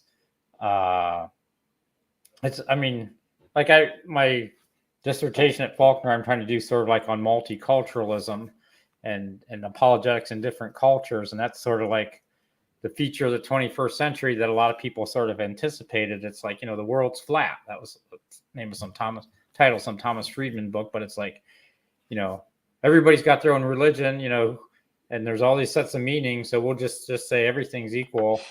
And you know, where is ultimate meaning coming from? I mean, these guys have it partly right. You know, it comes from love and then human relations, but that's got to be grounded in something deeper than humans. Somebody once said, you know, the brotherhood of man. It sounds great, but I find there are more hoods than brothers. so, and you know, that's just the principle of history. People have said, you know, unless you have a theory of sin, you really don't understand what's going on in the world, you know. And so that's, you know, it's the divine love that we need. Seth and I, you came to the Nabil Qureshi class, didn't you? Or did you just do Lee Strobel's evangelism class? Just Lee Strobel's was the only one. And the Oxford one. Let's see, I think I was the only one here that was at the Oxford one. Okay, I guess it was Ryan that came to Nabil Qureshi's, but that was Seth has come into some of my classes with Afghan Christians that are currently in Islamabad, and we've been talking about a lot of different things, but one of the things that we talked about one time was the difference between Christian Islam using Romans 12 as a basis. The verses 9 through 21 talk about the marks of a true Christian, and one of the things that we just read it, and then each of them gave their feedback of what stood out to them the most. And the thing that really got to them was number one is partiality, and there's it's kind of baked in Islam and Christianity. It's like there's no difference between male or female, Jew or Greek. And that is like a huge thing. I don't think that we realize that. We look at, okay, there's people from Afghanistan, there's people from Pakistan. We don't really understand, I think, all the, not only the friction between the countries themselves, but also between the different ethnic groups. And we have issues of division in the United States, but I don't think we can. And that was true during the time of Jesus, right? That's what they were talking about. And I don't think we sometimes realize the impact of that, like what that really means. But also, one of the things that one person said was like how you treat your enemies, like are people that have wronged you. And, you know, in Islam, it's like going for revenge. Jesus is like, you love your enemies, you bless those who curse you. And it's this, it does come down to love, right? Like how it's supposed to be lived out in our lives is the real difference, I think. Right. I mean, I've been through some conflicts. There are scriptural passages where Jesus says, you know, confront someone if they won't listen, take witnesses, and blah, blah, blah. God even says, you know, don't take justice into your own hands. Leave a little room for me. You know, so there is God is just. Yeah, well, that's in Romans 12. Yeah. Yeah. But you're right. It's the only divine love based sourced love that can really allow us to get along. Yeah, and it's not that there isn't justice or things aren't supposed to be dealt with, but when we do things in our own way, then we overstep justice because we're coming from a flawed perspective. So we have to, we have to be walking in the right spirit to be able to have that. But I'd never heard of that movie, Everything All at Once. Is that what it is again? Yeah, that movie. I'd never heard of that before. Part of what it was kind of produced from some indie kind of company, and it picked up surprising momentum, grossed over $100 million or something. It was about a Asian American family living in the U.S. So it kind of had that appeal to it. So it's sort of like this multicultural sort of agnosticism, I would call it, really. But I mean, you know, it's a social phenomena, and so yeah. I mean, probably, you know, especially in the last year or so when there's, you know, been hate crimes against Asians as well. So maybe that spurred its popularity some. I mean, it was an interesting movie. It's a chaotic movie. It kind of tried to tap into the multiverse. It was, which you've seen in You know, Spider-Verse and different things, and yeah.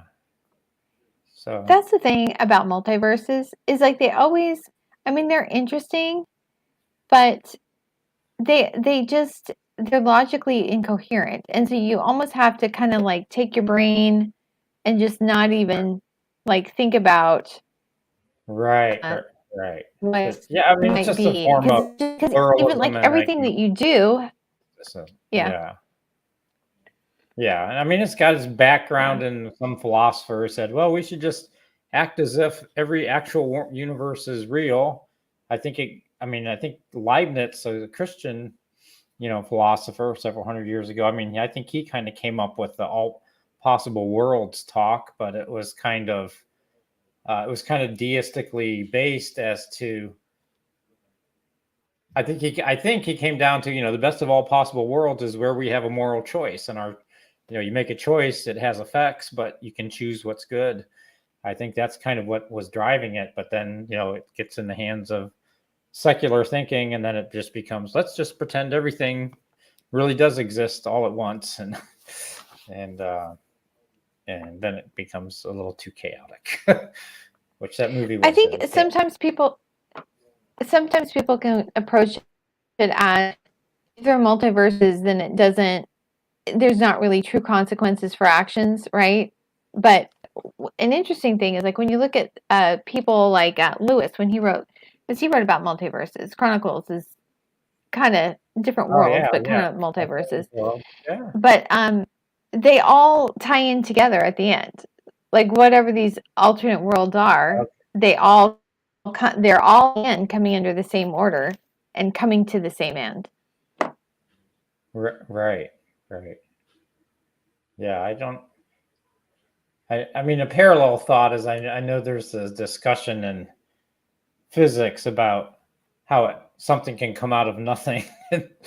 That's maybe a little bit different. But yeah, I mean, I think, somebody said, well, let's just treat them all as if they really exist. But, it makes for great, Marvel comic superhero stories, but it's, Earth 38 and everything else. But I mean, it's not really logically coherent. The kind of the good side of it, like you see it in this movie where it says, your moral choices do make a difference, because the way you switch from one universe to another is actually you just do stupid random things like, oh, I'm going to chew this piece of gum or not chew it. Or they do weird things and then you jump into a different timeline. But it is, taken in a different way. It's saying, what moral choices you make do make a difference, and it affects, how you live your life. So there's a silver lining they can't escape, so. Yeah. A moral lining. I think. Awesome. You guys have to go and visit Unexpected Journal to read not only this, but also all of Seth's other amazing pieces. And do you want to talk a little about like where people can find you coming up next? About what coming up next? Oh, I mean, we do have a Dostoevsky issue. Do you have anything coming up? Anything you want to share? I was hoping to put a bunch of my art. Brian Melton.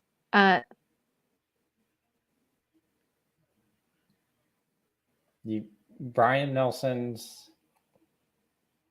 I didn't totally. Melton hear. has submitted one for Dostoevsky. Oh, okay, right. I'm just going to encourage anyone an who wants essay. to submit for that, because we only have about 4 articles so far. So that's for coming out for like next winter, I think, right? So. There are things coming. Okay, that's good. I'm just Seth is the issue editor. Everything shows up. So yeah, I mean, Seth is the issue editor for Dostoevsky. That's right. Okay, so and you can visit his site at narnianfrodo.com. That's right. Yeah, I think we're a little out of sync here.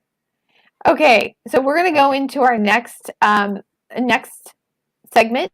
It's going to be on church history and mysteries. So, Seth, thanks so much, as always, for your amazing work. But it's a pleasure. We'll see you guys later. See.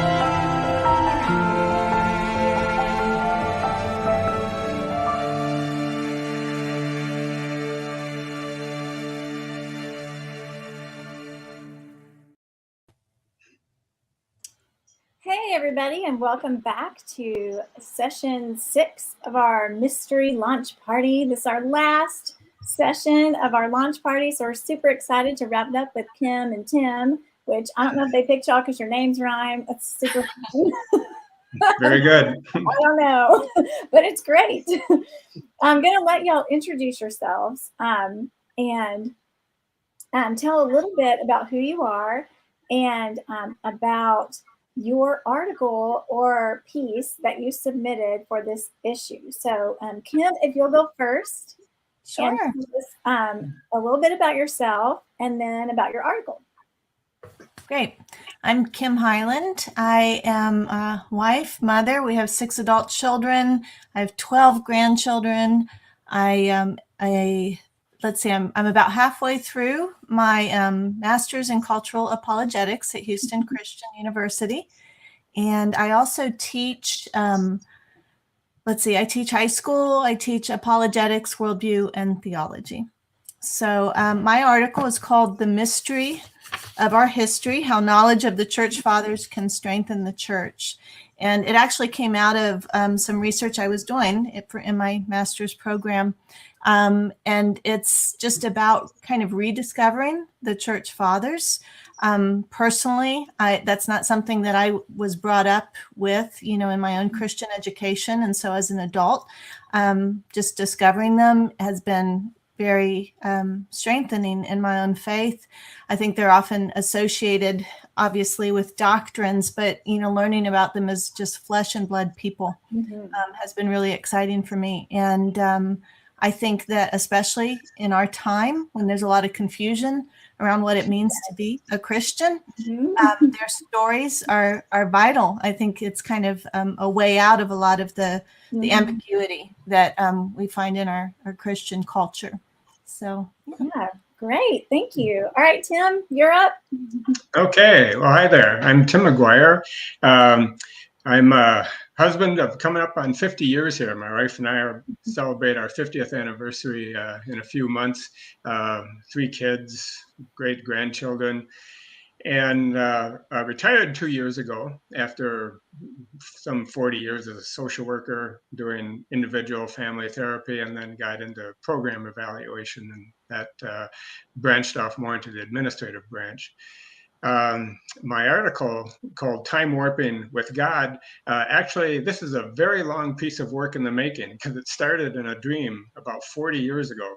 I just woke up from a dream one morning, actually in a state of ecstasy, because I had one of those dreams where God gives me a message. He says, and the message was, "Go look for me in the place where my mother died." Well, I knew enough then that I should take it seriously, but not necessarily literally. And so for the next 40 years, it was trying to figure out just what was the purpose of that dream anyway. And so the article is kind of like how it all came together as a result of an unexpected trip that I took to Turkey as part of going to a wedding reception for a nephew. Fantastic. Thank you. Both of your articles I thought were so fascinating and so interesting for this issue because it's mystery in kind of a different way, right? A lot of people immediately think like Clue. I think in your article, you actually say this kind of like Clue or Sherlock Holmes, but you're right. Like these 2 pieces, I really loved them because they were so out of the box of just what you would be immediately thinking about for mystery. And in your pieces, in both of the pieces, the setting, the place where you are, it's providing a lot of the context for what's going on and for the mystery. And so I would just, I wondered if you could speak into that about how the place, you're talking about going to Turkey and we're thinking about like, churches and church fathers and history, their place in history. So how does that provide a context for the mystery that you're talking about? And I guess maybe even explain a little bit, like explain your mystery in your article in case somebody is thinking, I'm trying to connect these dots and I don't get it.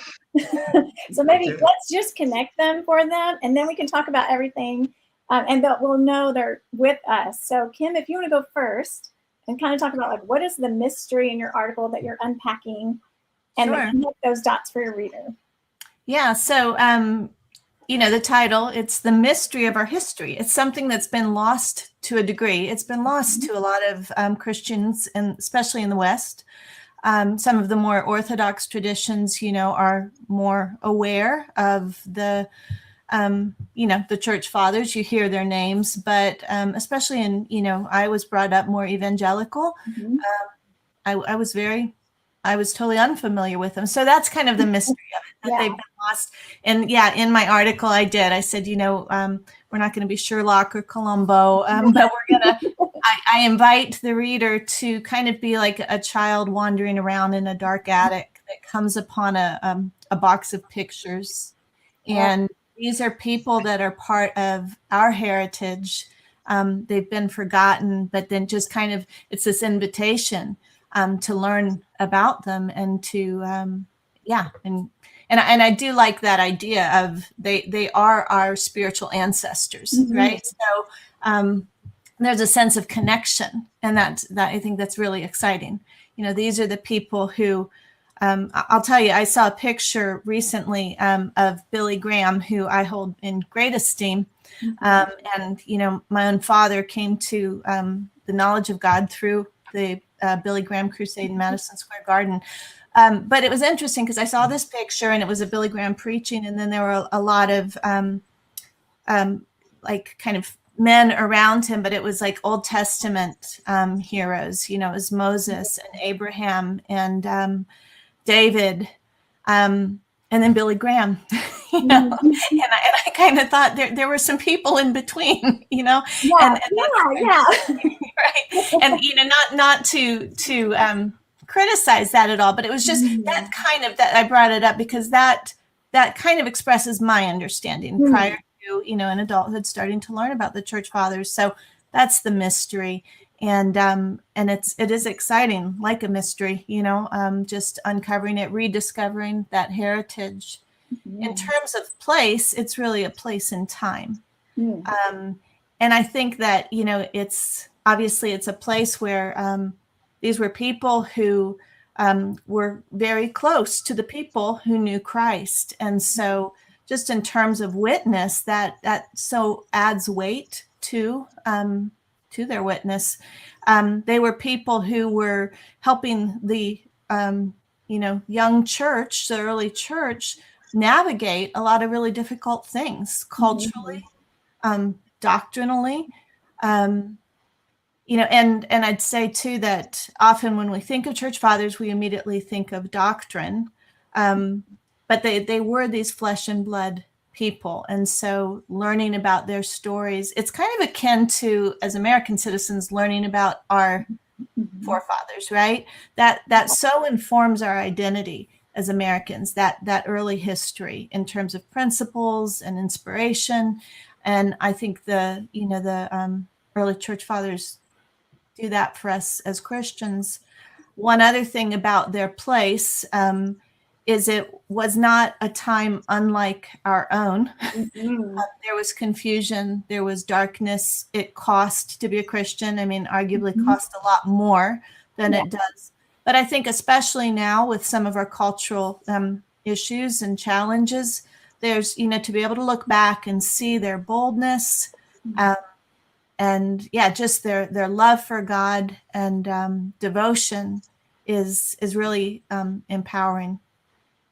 Yeah, I love that. And I love that idea of, the mysteries in our history. And I love that you brought up that painting because, a lot of times that is how it kind of feels, historically. And then you learn about these people and the things they faced. Yeah. And a lot of those doctrinal things came out of the controversy of the time. They were responding to a heresy or a conversation about something. So it's so imperative for us to have that whole longevity of timeline of great conversation of our church, our own history. We're missing so much if we don't have that.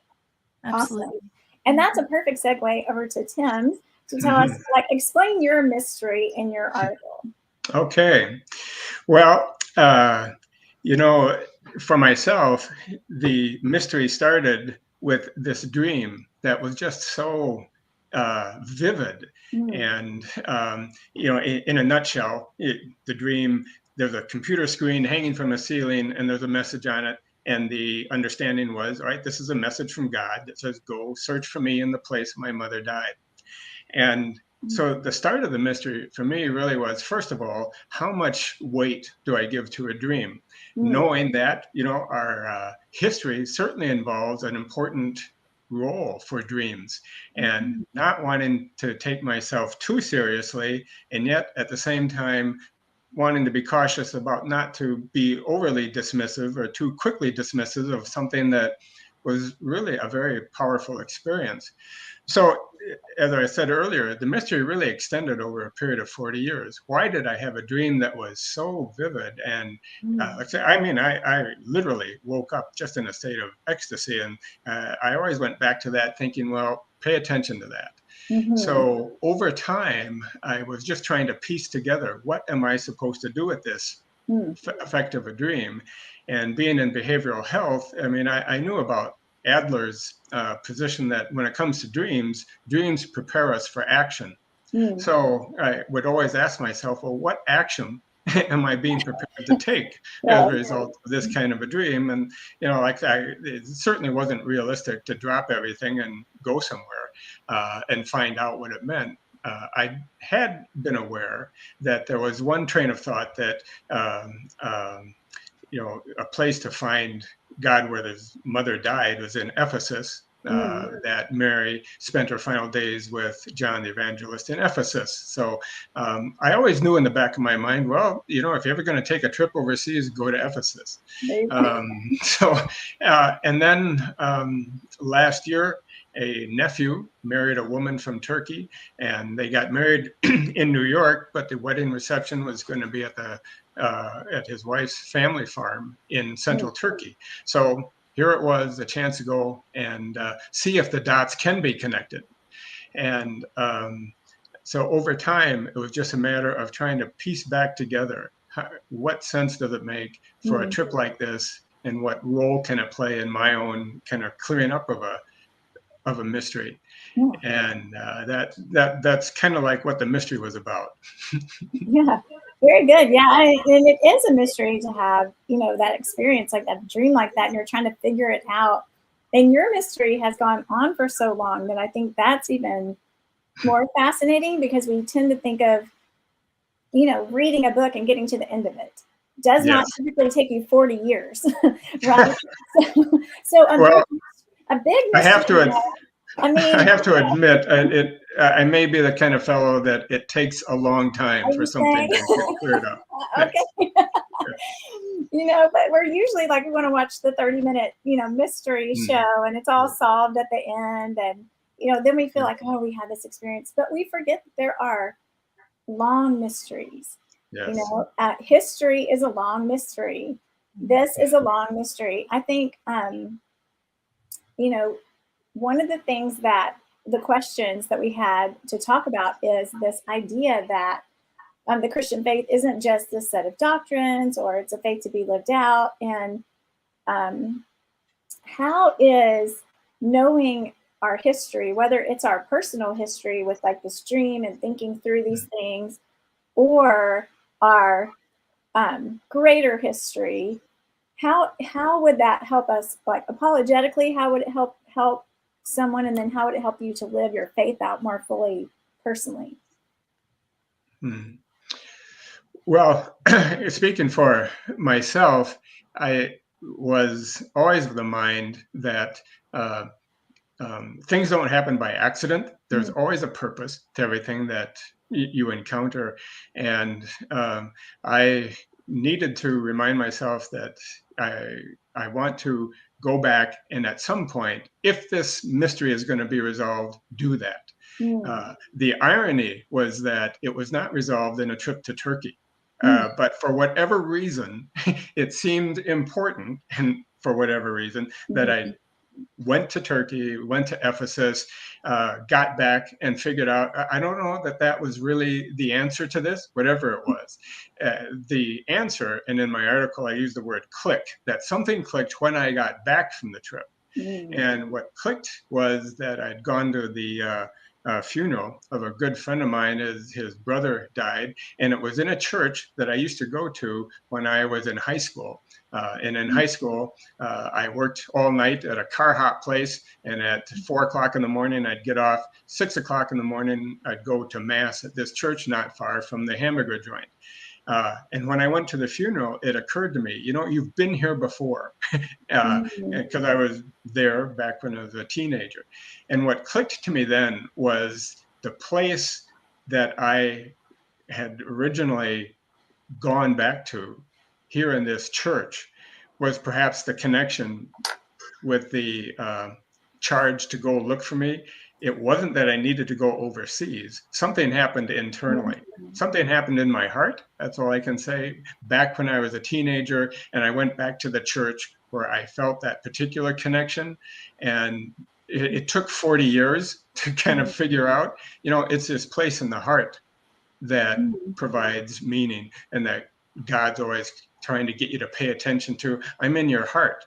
Okay, you went to Turkey, fine. That was probably part of it, but you didn't have to do that. It's just, where's this place in the heart where you and I meet? And that's where I figured it out. Nice. Yeah. That where he is. It's where he lives. Right. It's not some ultimate place we're going to get to. Yeah. Exactly. All right. Yeah, I really appreciate your story, Tim. I just wanted to comment, I think that it took 40 years and you kept seeking for 40 years. And that really, it just makes me think of those touch points in our lives, so sometimes going all the way back to childhood or early adulthood, and how, God, the process is so much a part of, I think, what he's doing. And so, it took 40 years, but what did he do all along, as you were seeking that? So that's really encouraging. I think in terms of, the question, I'm looking at the question again, it's just regarding, how the Christian faith isn't just about ideas and doctrine.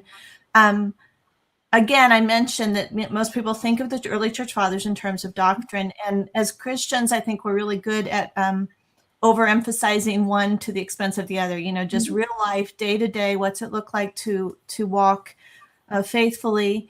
And then the doctrines of our faith. And they're both so necessary, right? I think C.S. Lewis said that we tend to be like a drunk man trying to get on a horse, and then I've seen that in my life. We fall off one side or the other. We fall off, either, we don't need doctrine and it's just about, loving Jesus and, and walking it out. Or we can, that tendency to just become obsessed with the doctrine and forgetting to love our neighbor, right?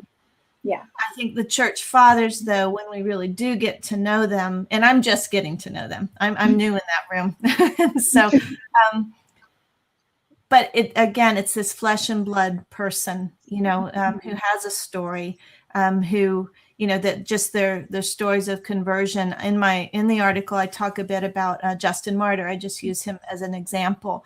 And, he was a philosopher. He was seeking truth, ultimately seeking God. And, he the story of how he comes to his faith. And then, and what it was an old man told him about the Hebrew prophets and all of these prophecies that had come true. And so that became such a part of then his mission. That was a big part of how he would share the faith. He wrote a letter to a Roman emperor. Probably never got to the Roman emperor, but then it got to us. It's probably gotten, probably millions of people have read it. But he argued for the faith based on the way he had come to it. He gave the same argument. All of the book of the Hebrews and all of these prophecies that had come true, and he invites the Roman emperor. He says, "I'm willing to sit down and look at these with you anytime." So just the kind of the behind the scenes of the doctrines. And I think that really merges them in a very practical way for our lives. You see the commitment, the sacrifice. It's in his name. He was martyred because he refused to, offer to the pagans. And it's, again, it's very empowering. and it just makes me remember that, you know, doctrines don't exist by themselves. Right. Right. Well, Kim, if I can, if I can say, Kim, what I found reassuring about your article was that regardless of whatever time frame we live in, it's like we all share the same struggles. And going back to this history that you point out, it's just reassuring to know, you know, we're not the first ones here. We're kind of on the tail end of a long line of everybody scratching their head and trying to figure out just how do we get through this, and where is our anchor. And that historical piece helps kind of remind us, we're not alone with it. We never have been alone with it. We've got a lot of history back there that can help us try to figure this out. And still, it's this dichotomy, isn't it, between the whole thing about place. I mean, where I found myself thinking you have to go somewhere to figure something out, but realizing at the same time, I don't have to go anywhere. So why do we feel that we have to keep searching when we can flip it and say, sure, I've already been found, but we keep searching. But we're not new to this. We just have to remember people have gone before, and we've got some help back there that we can fall back on. And I like your article for that. It helped with that. Well, and I would like to say too that in the remembering, we can avoid some of the mistakes that they already figured out. And you see that with, you know, I mean, so much of our doctrine came through heresy, right? And so, and you can see in recent history some of these old heresies coming up just in new garb. And so I think that's a real, you know, it equips us again, you know, to avoid the mistakes that they already made, to learn from their mistakes, to learn from the things that they navigated through. And, you know, I mean, as Americans, again, if we didn't know George Washington, Thomas Jefferson, Benjamin Franklin, and, you know, on and on, if we didn't know those basic principles of why America, United States of America exists, we would feel very differently about it. We'd be lost to some extent. And so I think this should be kind of Christianity 101. And for all of us who didn't get it, we should go back and get it. Yeah, absolutely. I thought it was really interesting too. Tim, there's a phrase that you said when you were talking, and you said, "Oh, and I realized I'd been here before." And then, and you meant that in the place, but then of course, Kim is talking about the church fathers and their circumstances. And I think that's reassuring too. It's when you look at Hebrews 11 and you look at the Hall of Faith, and right now my third graders are learning that chapter for recitation, and they're saying all these names of people and the things that happened to them. And it's so the enormity of the people that God has, you know, worked through and lived through, and the blessing of that. And so I think that's a comfort, because God, we can say like, oh, God's people have been here before. Right. And he delivers. So I just think that's such a beautiful comfort. And it's a beautiful thing too, that you also, Tim, in the dream, you know, go to the place where my mother died. So you think about Mary as one of those people, right? Mary as a person of faith. I mean, enormous faith to say to the Lord, yes, I am your servant. Whatever you say, Lord, I will do that. Not knowing you know, what she was, you know, I'm sure even agreeing to completely. And so I think of those fathers of the faith. I think of her, and I think we're so blessed to have that place we've been before, you know. And I think that's what God is reminding us of, and that in the communion of saints. And it's just such a blessing. And I love that the two of you brought that out in this mystery issue. I was like, that's phenomenal, because those are mysteries people can go dig into. You know, they can read your article and learn more about the faith, and they can be thinking about following God's call for 40 years of trying to figure out what the will of the Lord is in your life. That's a mystery sometimes. We have a few more minutes, so I want to give y'all a chance to talk about like what you're working on, upcoming projects, if you have websites, if you have articles, if you have special events or organizations that you're in that you want to talk about how awesome they are and everyone should join them. So Tim, we'll start with you and then we'll go to Tim. Okay. So what am I working on? Well, like I said, I'm halfway through my master's program. So that's what I'm working on day and night. I'm if I'm not getting ready to teach my students, I'm being a student. So that's where all my writing is right now. In terms of my website, I haven't written on it for a while, but I do have some things going on there. I wrote a book a while back, so there's information about my book there. And I host a podcast with my daughter, and there's information about that there as well. It's called "You're Not That Special." And that's awesome. We tried really hard to come up with something unique, and that's where we landed. You're not that special. But the subtitle is "Embracing the Wonder and Joy of Your Everyday Life," and that's kind of what we talk about. So let's see, things I'm a part of. Well, Carice, I met you at the Society for Women of Letters. So I'm not as active in that as I hope to be when I'm done with my studies. I was going to do school first. Yeah, I love being a part of that. And I guess that's all.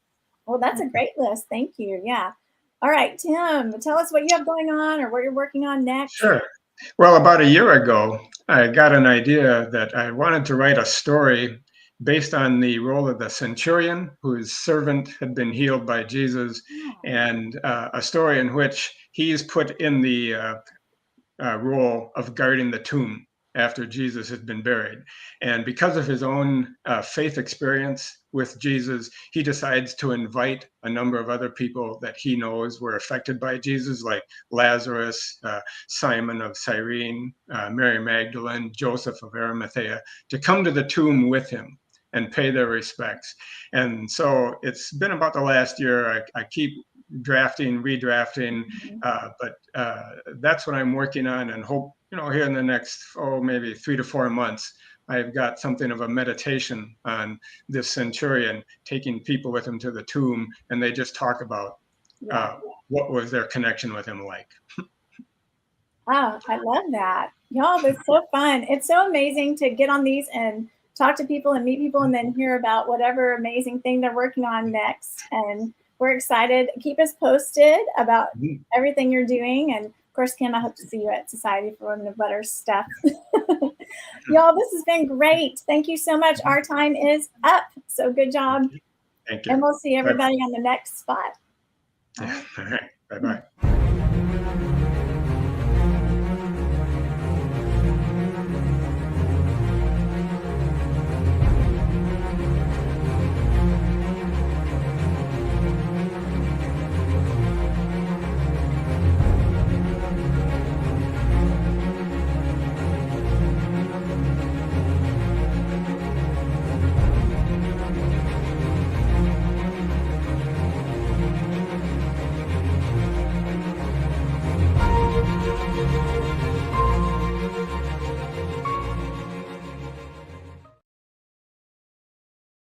Hi, everyone. Welcome back. And this is our final segment intermission for the our mystery launch party. And so we have one final giveaway left, and that is for a 1-year subscription to an unexpected journal. So how amazing would that be to get a copy of the journal in your mailbox every 3 months? But you can't, you could buy it. You could buy it if you wanted. You can always subscribe, but it'd be really fun to win it. So if you can yourself, if you win. So yes. Yeah. Late Christmas, early Easter present. Yeah. So enter enter mystery in either the live chat or the comments, whichever is for wherever you're watching. and maybe a win. We have some other entries, so it's going to be a little more exciting this time. So that will be cool. So let's see, what do we want to, we're just going to do a little bit of a brief overview while we're waiting for any final entries. Again, an unexpected journal is the 501c3. If you would like to support this work and help us keep these things going and freely accessible, so we can be spreading the good news, then you can donate by either going to unexpectedjournal.com / or it's actually just slash, not forward slash donate, or you can text to AUJ Launch to 53555, and that is an easy way to donate. The other thing, if you would like to participate, is you could become one of our amazing contributors. And you can, this is our upcoming schedule for 2023.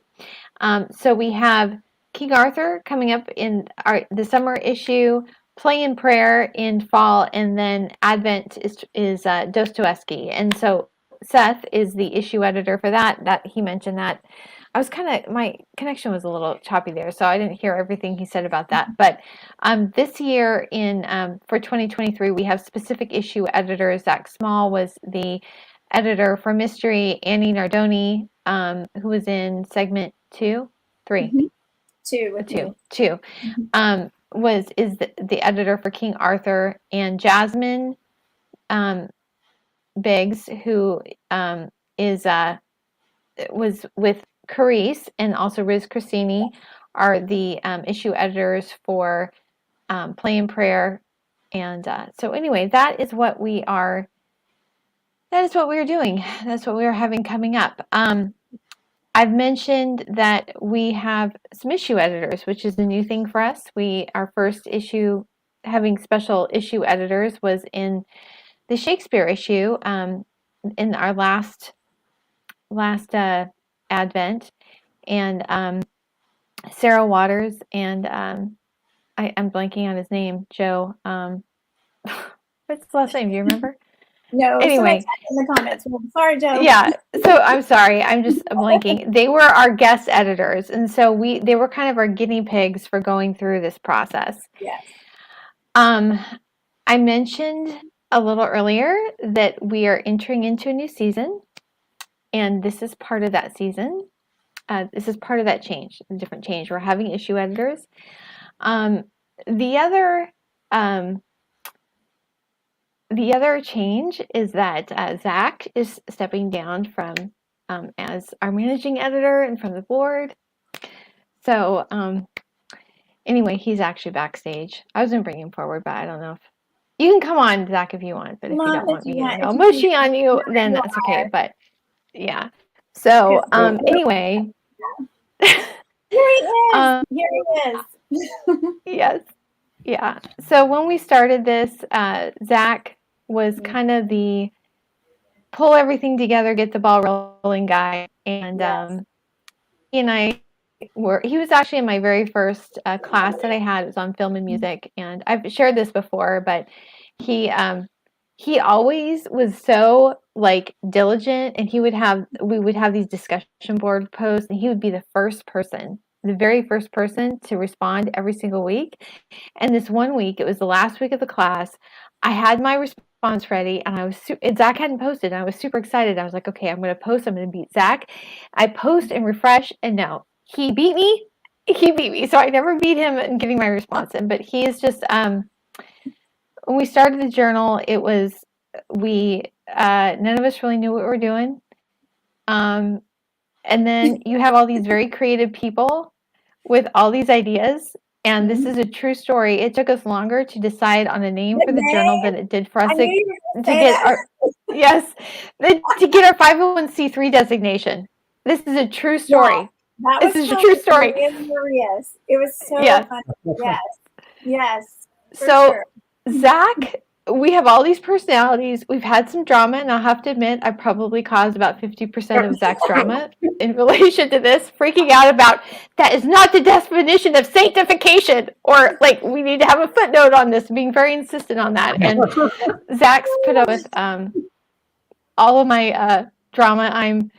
accruing credits for him in heaven for him putting up with me. Jewels in his crown. Jewels in your crown. Yes.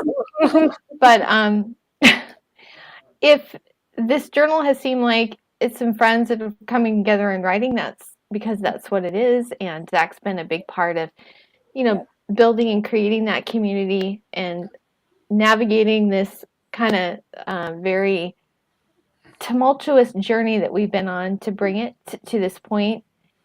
And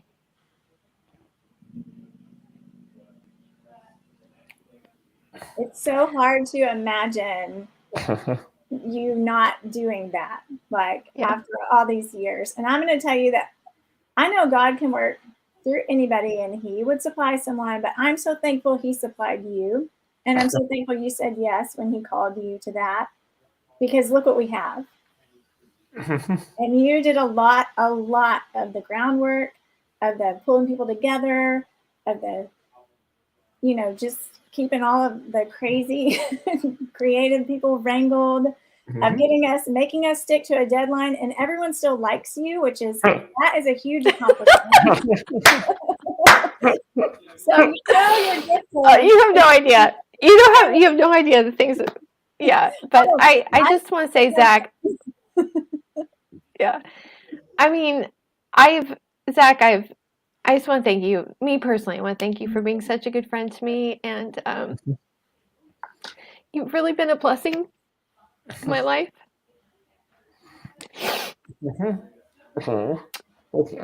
I'm really gonna miss working with you on this, and it's been fun. It's been crazy, but it's been fun, and I'm gonna miss it. But I know that this is it's just been a shift, and I know things are gonna be good, and it's just amazing.